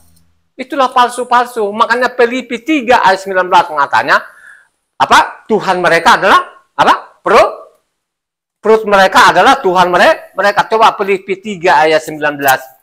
Kesudahan mereka ialah kebinasaan, Tuhan mereka ialah perut mereka, kemuliaan mereka ialah aib mereka, pikiran mereka semata-mata tertuju kepada perkara duniawi. Coba kan, itu pendusta-pendusta itu, ya, hal-hal dunia, woi. Coba kan, mereka perlengkapi diri, rumahnya mewah, mobilnya mewah, jam tangannya, sepatunya, jasnya. Lu bisa bayangkan jasnya itu berapa duit? Jasnya, pokoknya minyak wanginya. Aduh, dia semprot minyak wangi dari kaki sampai ubun-ubunnya, saudara.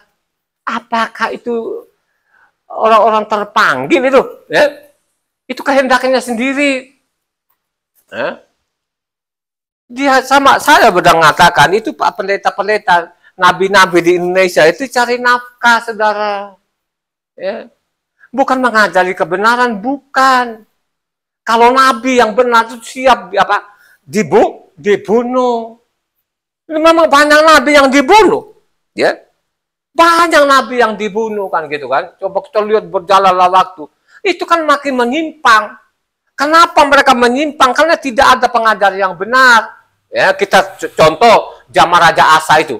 Kalau kita baca namanya 2 Tawarik 15 ayat 1 sampai 3 yang kencang, ini kan zaman Raja Asa itu juga pun udah mulai itu.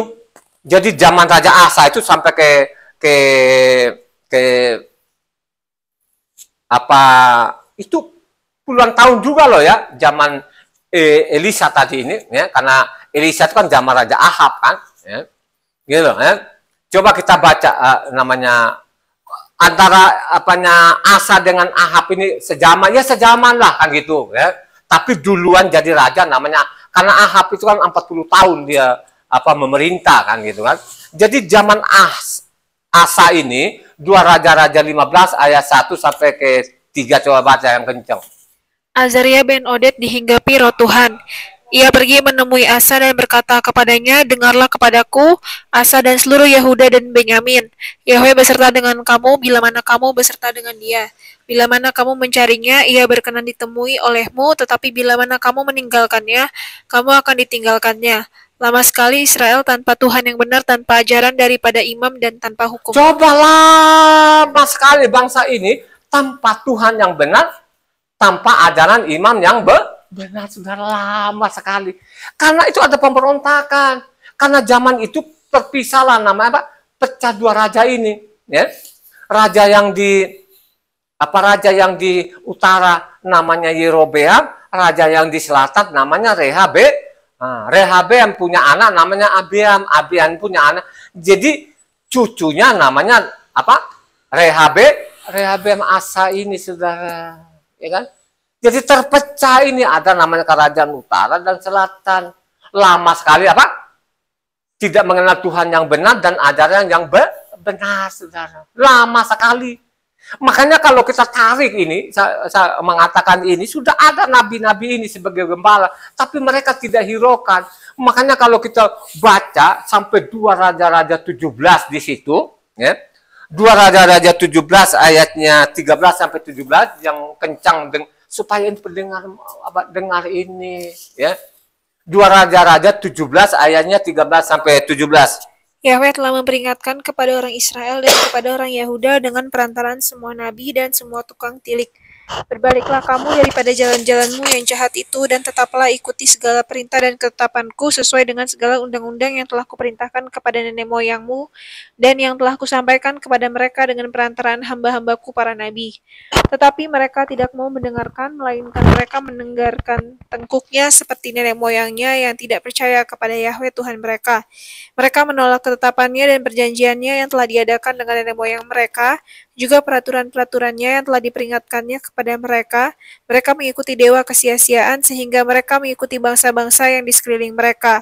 Walaupun Yahweh telah memerintahkan kepada mereka, janganlah berbuat seperti mereka itu. Mereka telah meninggalkan segala perintah Yahweh Tuhan mereka dan telah membuat 2 anak lembu tuangan. Juga mereka membuat patung Asyerah, sujud menyembah kepada segenap tentara langit dan beribadah kepada Baal. Tambahan pula mereka mempersembahkan anak-anaknya sebagai korban dalam api dan melakukan tenung dan telaah dan memperbudak diri dengan melakukan yang jahat di mata Yahweh sehingga mereka menimbulkan sakit hatinya. Coba kan, makanya kalau kita baca tadi kan dari Asa saja pun ini lama sekali tidak mengenal Tuhan yang benar, ajaran yang benar. Makanya kalau kita dari Elisa tadi ini sampai ke 2 Raja-Raja 17, ini kan utara ini. Nah utara ini akhirnya digaruk, saudara, berulang-ulang kali kirim nabi-nabi itu supaya kembali kepada hukum tuh mereka tidak berontak, saudara. Ya? Utuslah nabi-nabi ini, banyak nabi yang dibunuh juga kan gitu loh, ya. Makanya sabarlah seorang nabi itu taruhannya nyawa berat karena dia adalah gembala, ya. Seorang gembala itu tidak ada otaknya namanya harus pakai jam tangan emas, pakai jas. Masa ada gembala yang pakai jas? You mereka tuh gembala yang siap mati, ya. Korbankan nyawanya siap. Ya. Kalau kita lihat ya, kalau namanya Elisa ini, matinya Elisa sampai raja siapa?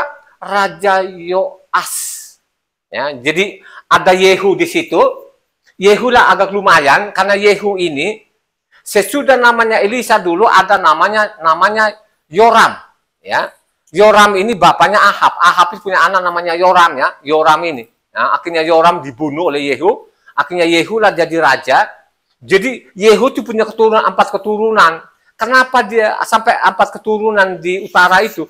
Karena dia menghancurkan patung Baal dan Aserah ini. Jadi agama-agama Baal dengan Aserah dihapus namanya utara. Tapi namanya penyembahan anak sapi dia tetaplah lakukan. Sampai namanya 2 Raja-Raja 17 tadi yang barusan dibaca tadi, zaman Raja Hosea. Itu bagian utara itu. Jadi 2 Raja-Raja 17 ini akhirnya digaruk selesai di situ sampai detik ini. Ya. Makanya saya bilang ini kan orang gambaran dunia ini. Suatu saat nanti tidak ada lagi. Karena memang sampai saat ini pun ajaran-ajaran orang Kristen itu bagaimana namanya hukum Taurat ini, hukum Tuhan ditinggalkan. Gitu kan? Ditinggalkan, memang mereka berusaha betul-betul ini supaya orang tidak kembali kepada hukum Tuhan. Itu fakta. Ya, saya ini kan sudah lama, saya hitung-hitung betul nubuatan di dalamnya. Saya mau pengen buktikan, memang bukti. Benar, nubuatan tidak akan meleset. Bagaimana nanti bangsa-bangsa ini mereka merubah hukum dan lain sebagainya, kan gitu kan? Ya. Sekarang yang menghancurkan Yerusalem ini siapa? Ini kan Roma yang menghancurkan, bagaimana sih? Bukan namanya bait sucinya saja mereka hancurkan, termasuk juga hukum Taurat ini mereka suruh buang, gimana sih? Siapa yang menolak ini? Siapa yang membantah ini? Pakai apa kalau dia mau bantah? Ini terang-terangan kok yang tiap hari kita dengar, gitu. Makanya saya mengatakan itu zamannya ini makin edan dan edannya edan. Ya. Ini fakta loh ya. Coba kan 2 Tawarik 24 ayatnya 19 coba baca. Namun Yahweh mengutus nabi-nabi kepada mereka supaya mereka berbalik kepadanya. Nabi-nabi itu sungguh-sungguh memperingatkan mereka, tetapi mereka tidak mau mendengarkannya. Maka nggak mau diutuslah nabi A, B, C ini. Tidak mau. Banyak mereka bunuh ini saudara. Ya. Jadi nabi itu harus tahu fungsinya. Ya. Kalau nabi-nabi Indonesia jangan kamu percaya. Itu nabi-nabi palsu. Hanya bisa mereka ini memperkaya diri. Berkata benar kagak mau. Tadi kan sudah kita sudah baca di Mika tadi kan. Mika 3 ayat 9. Ya. Itulah ciri-ciri mereka itu yang ada di Indonesia ini. Tapi kalau namanya persembahannya mereka rakus. Ya. Tapi kalau kita pakai pasal ayat ini, harus kamu kembali. Wah, itu kurang belajar dia. Dia tidak ngerti itu. Itu yang terjadi. Gitu. Seorang nabi itu, dia siap, saudara. Mati pun dia tarungkan nyawanya. Ya. Misalnya Ibu Ana ini. Tiba-tiba besok kau menghujat. Ibu Ana, kira-kira Taurat itu berlaku enggak?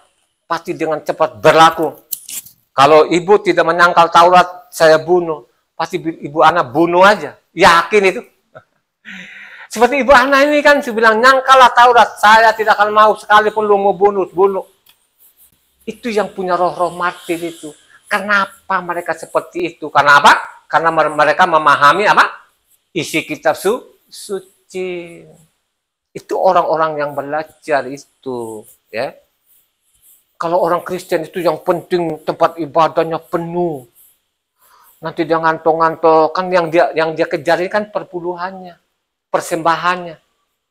Kalau di gereja-gereja kan selain namanya persembahan kan ada persembahan 3 kotak lagi.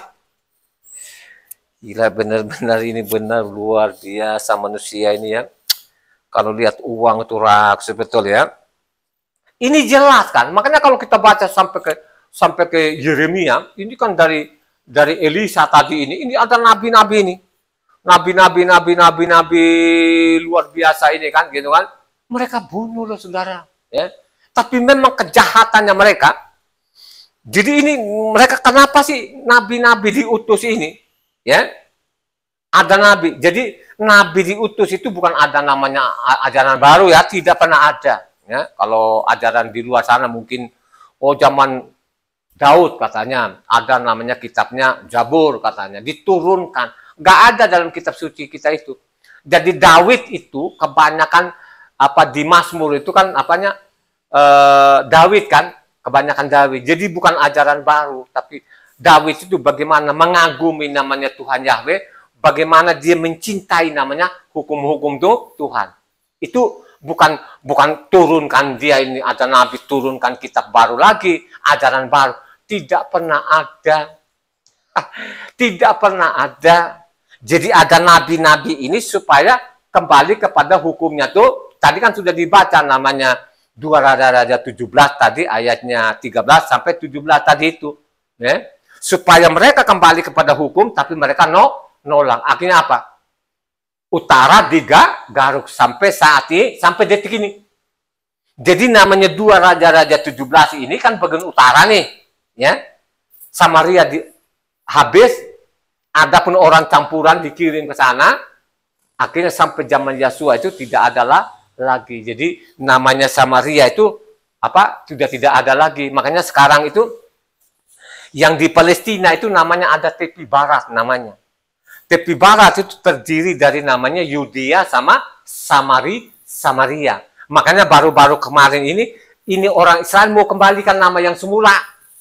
Mereka mau kembalikan nama semula, bukan tepi barat lagi, tapi mereka kembalikan namanya Samaria dan Yudea. Yudea itu dari kata Yahuda. Ya. Ya, jadi Yudea itu dari kata Yahuda. Ya. Karena Bethlehem itu tempat lahirnya namanya apa? Ya. Namanya Raja Daud itu. Ya. Jadi Bethlehem juga pun tempat namanya lahirnya Yosua melalui namanya rahimnya Miriam. Ya, Miriam ya, jangan bukan Maria Maria ini kan. Itu kan ajaran-ajaran luar sana lah kan gitu. Ya, jadi zaman itu kejahatan-kejahatan mereka ini yang paling parah sebelum tadi Elisa ini ada menjadi nabi, ini sebelumnya ada namanya Nabi Samuel. Nabi Samuel itu nabi benar nggak? Nabi Samuel itu di hadapan Israel masih wibawa nggak? Wibawa. Mereka patuh nggak nama Samuel? Oh, dipatuhi. Tapi apa kejahatannya zaman Samuel? Mereka minta raja. Loh, kejahatannya mereka pada waktu zaman Samuel. Loh, Samuel itu masih ada wibawa daripada Mose loh ya. Maupun namanya Yosua bin Nun. Itu masih ada wibawanya. Mereka masih patuhi. Ya, jadi namanya Samuel ini masih dipatuhi. Imam-imamnya juga masih patuh namanya Samuel. Ya. Tapi apa yang terjadi? Zaman Samuel itu mereka minta raja. Ini kejahatan. Kalau kau baca namanya 1 Samuel 8, itu kalau nggak salah 22 pasal di situ, tapi baca dari 1 sampai 8 aja. Ini kejahatannya mereka ini. Ya. Dari situlah kewibawaan nama nabi-nabi ini. Ya ampun. Sesudah namanya Samuel ini kewibawaan nabi-nabi ini. Mereka preteli. Ya. Coba baca namanya 1 Samuel 8 ayat 1 sampai 8. Setelah Samuel menjadi tua, diangkatnyalah anak-anak laki-laki menjadi hakim atas orang Israel. Nama anaknya yang sulung ialah Yoel, dan nama anaknya yang kedua ialah Abia, keduanya menjadi hakim di Beersheba. Tetapi anak-anaknya itu tidak hidup seperti ayahnya, mereka mengejar laba, menerima suap, dan memutarbalikkan keadilan. Sebab itu berkumpullah semua tua-tua Israel, mereka datang kepada Samuel di Rama dan berkata kepadanya, "Engkau sudah tua dan anak-anakmu tidak hidup seperti engkau, maka angkatlah sekarang seorang raja atas kami untuk memerintah kami, seperti pada segala bangsa-bangsa lain." Waktu mereka berkata, "Berikanlah kepada kami seorang raja untuk memerintah kami," perkataan itu mengesalkan Samuel. Maka berdoalah Samuel kepada Yahweh. Yahweh berfirman kepada Samuel, "Dengarkanlah perkataan bangsa itu dalam segala hal yang dikatakan mereka kepadamu. Sebab bukan engkau yang mereka tolak, tetapi akulah yang mereka tolak, supaya jangan aku menjadi raja atas mereka. Tepat seperti yang dilakukan mereka kepadaku sejak hari aku menuntun mereka keluar dari Mitsraim sampai hari ini, yakni meninggalkan daku dan beribadah kepada ilah lain, demikianlah juga dilakukan mereka kepadamu." Coba kan, kalau zamannya namanya Samuel, kewibawaan namanya Mose maupun Yosua masih ada. Tapi apa terjadi? Anak-anaknya tidak beres kan? Nah, di sinilah cikal bakalnya ini, kewibawaan nabi inilah berlanjut hancur. Ya, gitu loh. Karena anak-anaknya Samuel sendiri pun, Yoel dan Abiam ini juga tidak beres. Mereka apa? Terima disinilah saudara pasalnya, makanya sama baca lengkap namanya 1 Raja-Raja 8 itu supaya engkau punya pemahaman yang benar bagaimana jahatnya mereka ini minta raja, padahal orang Israel itu dipisahkan dari bangsa lain, saudara. Raja mereka langsung ke atas, saudara. Coba, bukan suatu kebanggaan. Benar-benar luar biasa. Kalau kita baca kitab suci, termasuk saya jengkel betul-betul, saudara. Kalau ada orang Yahudi mungkin dekat saya tumbuk langsung. Kau ini benar-benar ya, apalagi sih lo ini? Itu hukum Taurat itu ada jaminan. Lu perang itu tinggal lu nonton aja. Bukan lo yang perang. Lu tidak mati kelaparan, penyakit, nggak bakal lu mati penyakit dan lain. Udah ada jaminan semua. Gitu. Tapi mereka tetaplah langgar. Jadi namanya orang Israel dari generasi ke generasi itu bukan makin beres. Makanya dicatat oleh namanya apa? Hosea itu. Bangsa ini makin banyak, makin bertambah dosa. Makin banyak mereka itu makin bertambah dosa katanya. Dicatat oleh namanya Hosea. Nah, kalau kau baca namanya Hosea 4 sana itu, 6-7 itu, ini manusia ini makin banyak, makin jahat. Coba Hosea 4 ayatnya 6-7 itu. Cuma benar loh saudara, jengkel loh kalau saya pikir-pikir ini bangsa Israel, apa lagi yang kurang ini. Coba. Umatku binasa karena tidak mengenal Tuhan, karena engkaulah yang menolak pengenalan itu. Maka aku menolak engkau menjadi imamku, dan karena engkau melupakan pengajaran Tuhanmu, maka aku juga akan melupakan anak-anakmu. Makin bertambah banyak mereka, makin berdosa mereka kepadaku, kemuliaan mereka akan kutukar dengan kehinaan. Ini kan zaman raja-raja ini makin bertambah lah, mereka ini makin berdosa ini, saudara. Jadi dosa itu makin menumpuk-numpuk sampai sekarang ini. Samaria udah kagak ada, hapus. Termasuk juga Yerusalem juga pernah hapus, saudara. Yang menghapus ini, yang menghancurkan siapa? Ini namanya Roma. Makanya sekarang itu dengan ada agama Kristen bukan berarti namanya suruh kembali kepada hukumnya Tuhan. Bukan, dihadang kamu di situ. Nggak boleh. Hukum itu tidak berlaku lagi. Ini nabi-nabi benar nggak ini? Ini kan nabi-nabi palsu ini. Mengajari kita ini yang tidak benar gitu loh. Jadi ingat baik-baik ya, seorang nabi siap dia korbankan nyawanya, arungi nyawanya. Makanya kalau kita baca zaman ini kan berjalanlah waktu kan, makin bertambahlah mereka, makin berdosa mereka ini kan, berulang-ulang kali mengutus nabi-nabinya supaya kembali kepada hukumnya Tuhan. Tapi mereka tidak tidak menghiraukan. 2 Tawarik 36 ayatnya 15-16. 2 Tawarik 36 ayatnya 15-16. Perhatikan di sini. Namun Yahweh Tuhan nenek moyang mereka berulang-ulang mengirimi pesan melalui utusan-utusannya karena ia sayang kepada umatnya dan tempat kediamannya. Tetapi mereka mengolok-olok utusan-utusan Tuhan itu, menghina segala firman-Nya dan mengejek nabi-nabinya. Oleh sebab itu murka Yahweh bangkit terhadap umatnya sehingga tidak mungkin lagi pemulihan. Coba kan, mengolok-olok, menghina namanya hukum Taurat. Akhirnya apa? Dari tadi perkataan 2 Tawarik 36 sampai detik ini. Mereka menghina nggak? Nah, itulah orang-orang Yahudi yang beragama Yahudi ini, namanya kitab Talmudnya ini ditinggal aja namanya Tauratnya itu. Coba saudara, tidak ada lagi nabi. Di Israel sekarang tidak mendengar lagi ada nabi. Hanya di Indonesia yang banyak nabi. Tapi di Indonesia itu nabi palsu. Dia bernubuat itu dia cari namanya Pulus. Nah, dia cari Pulus. Bukan menyelamatkan orang, tapi dia cari Pulus sana Pulus sini, akhirnya dia perkaya diri. Tongkrongannya ada pengawalnya lagi, pembantunya saja di rumah berapa. Aduh, benar-benar ajaran-ajaran ini, agama-agama ini lu, agama-agama ini bikin nyusahin saudara. Ini nabi-nabi palsu ini nyusahin betul-betul itu. Banyak mereka nyusahin itu loh. Mereka tidak peduli lagi orang ini kan, dia mau mati dengan kelaparan, masa bodoh deh. Ya.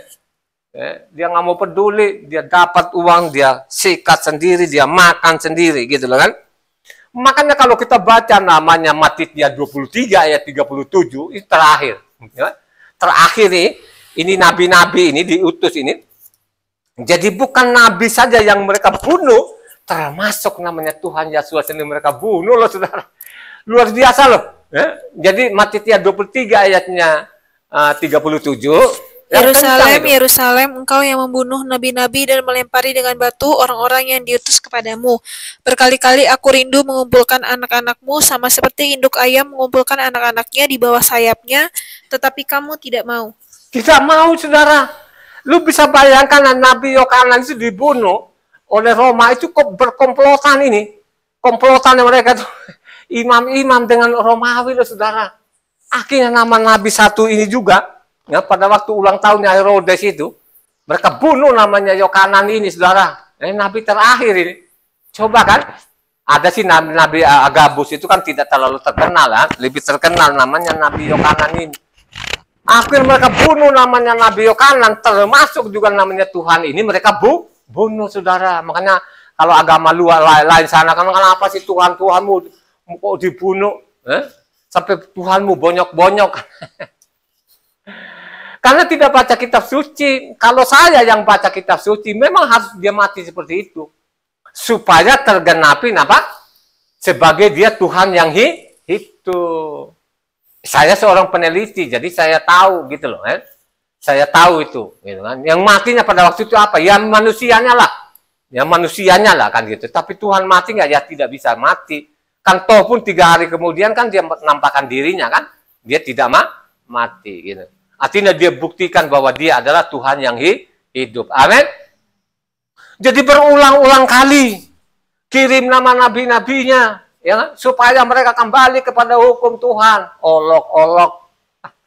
Saya ini kan sudah sekian tahun. Ayo kita kembali kepada hukum Taurat, hukum Tuhan. Aduh, diolok-olok, ya toh? Coba bayangkan aja. Zaman Yesus, akhirnya Yesus punya pengikut nggak? Akhirnya hidupnya itu, Yesus itu punya pengikut nggak? Tinggal berapa pengikutnya? Tinggal 11 orang. Bayangkan aja Tuhan Yesus akhirnya adanya di bumi ini, karena dia hanya 3,5 tahun kan gitu kan. Akhirnya dia sebelum dia mati ya di salib itu udah banyak orang tinggalkan. Kenapa Yesus itu ditinggalkan begitu saja? Kenapa? Keras katanya omongan. Keras omongannya katanya. Akhirnya karena keras omongannya, akhirnya mereka ditinggalkan. Jadi Yesus itu sendiri pun mereka tidak hiraukan. Padahal itu lihat mata kepalanya, membangkitkan orang mati, orang buta bisa melihat dan lain. Oh sih nggak ada tahu.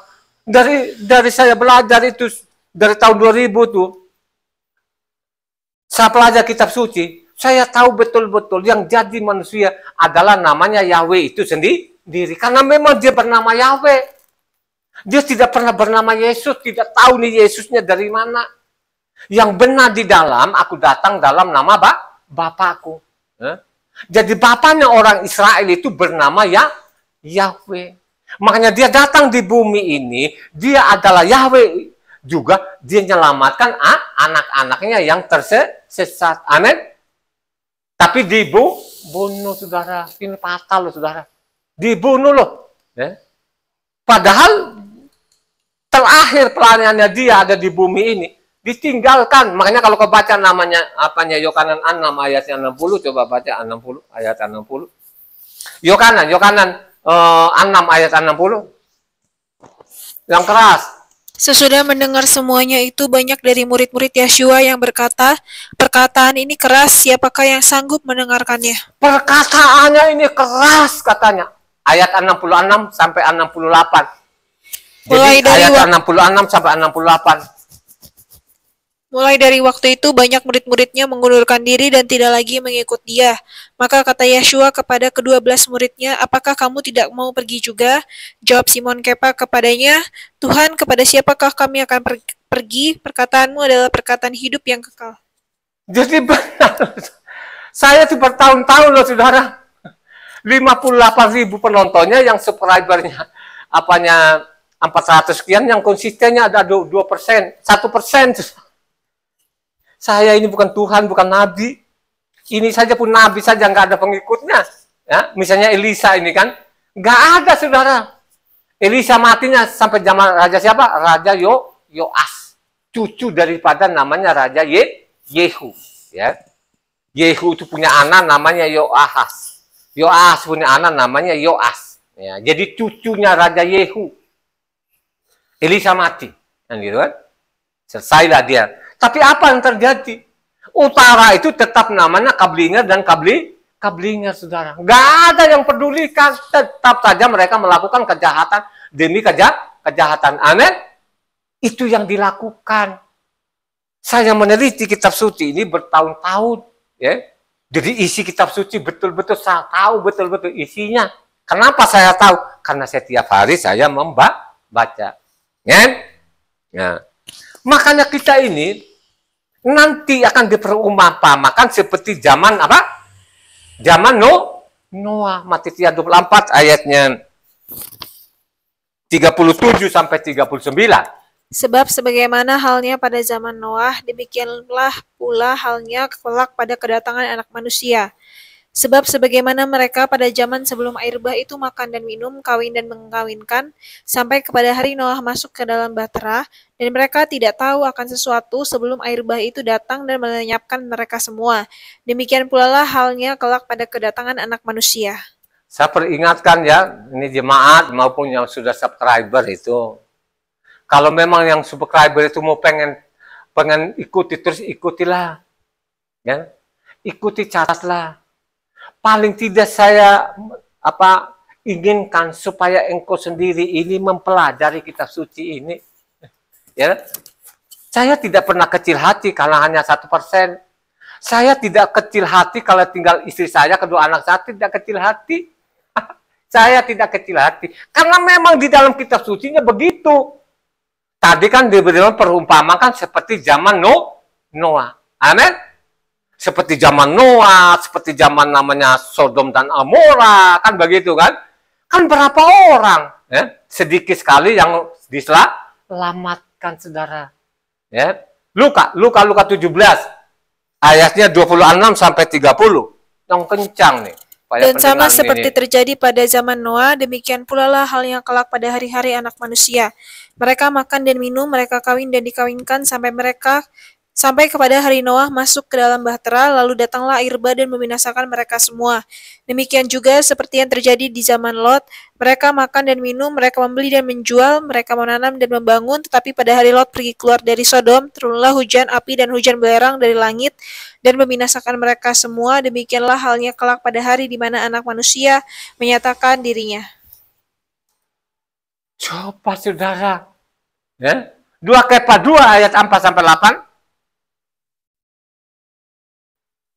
Sebab jikalau Tuhan tidak menyayangkan malaikat-malaikat yang berbuat dosa, tetapi melemparkan mereka ke dalam neraka, dan demikian menyerahkannya ke dalam gua-gua yang gelap untuk menyimpan mereka sampai hari penghakiman, dan jikalau Tuhan tidak menyayangkan dunia purba, tetapi hanya menyelamatkan Noah, pemberita kebenaran itu dengan 7 orang lain, ketika ia mendatangkan air bah atas dunia, orang-orang yang fasik, dan jikalau Tuhan membinasakan kota Sodom dan Amora dengan api, dan dengan demikian memusnahkannya, dan menjadikannya suatu peringatan untuk mereka yang hidup fasik di masa-masa kemudian, tetapi ia menyelamatkan Lot, orang yang benar, yang terus-menerus menderita oleh cara hidup orang-orang yang tak mengenal hukum, dan yang hanya mengikuti hawa nafsu mereka saja. Sebab orang benar ini tinggal di tengah-tengah mereka, dan setiap hari melihat dan mendengar perbuatan-perbuatan mereka yang jahat itu, sehingga jiwanya yang benar itu tersiksa.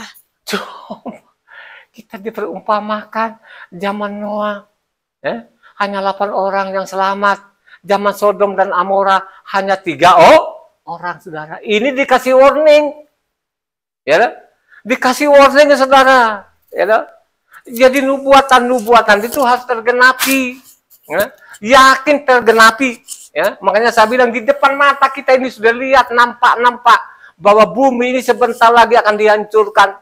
Ya, akan dihancurkan.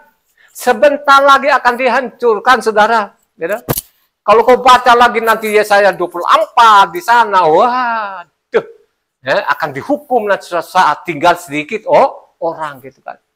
Makanya kalau kita baca Luka 18 ayat 8, ini terakhir ini, renungkan ini, jemaat maupun pendengar di luar ini, mau renungkan baik-baik ini, yang Luka 18 ayat 8 ini, yang kencang ini. Aku berkata kepadamu, Ia akan segera membenarkan mereka, akan tetapi jika anak manusia itu datang, adakah ia mendapati iman di bumi? Kira-kira pada waktu datang kedua kalinya nanti masih ada nggak yang beriman? Dipertanyakan betul gini, saya kasih tahu. Nubuatan ini akan tergenapi nanti. Ya? Dia akan nggak lari-lari dari jauh, karena sempitnya jalan sedikit kali orang yang berjuanglah meraluk pintu yang sesak itu. Ya? Pada waktu anak manusia tanah, adakah yang masih beriman? Pertanyaannya, yang menjawab pribadimu sendiri, ya, pribadimu sendiri, gitu. Makanya saya mengajak, jangan keraskan hatimu, gitu. Kalau memang kau subscriber itu, ya ikuti saja ini, gitu. Ya, coba kan, mudah-mudahan hari ini mungkin ada yang like. Biasanya itu yang begitu-begitu itu dia lihat-lihat gitu kan, dia lewat lagi kan begitu. Tapi memang nubuatan itu harus digenapi. Amin. Nubuatan itu dalam kitab, karena memang kitab yang kita pegang ini berbeda dengan kitab agama lain. Kitab yang kita pegang ini berbeda dengan kitab-kitab yang lain. Kitab yang kita pegang itu namanya kitab nubuatan. Kitab yang kita pegang inilah kitab kebenaran. Kenapa dikatakan kitab kebenaran? Karena keluar dari mulutnya Tuhan. Amin. Amin. Keluar dari mulutnya Tuhan, itulah namanya kebenaran. Itulah namanya hukum-hukum Tuhan. Amin. Amin. Tuhan memberkati.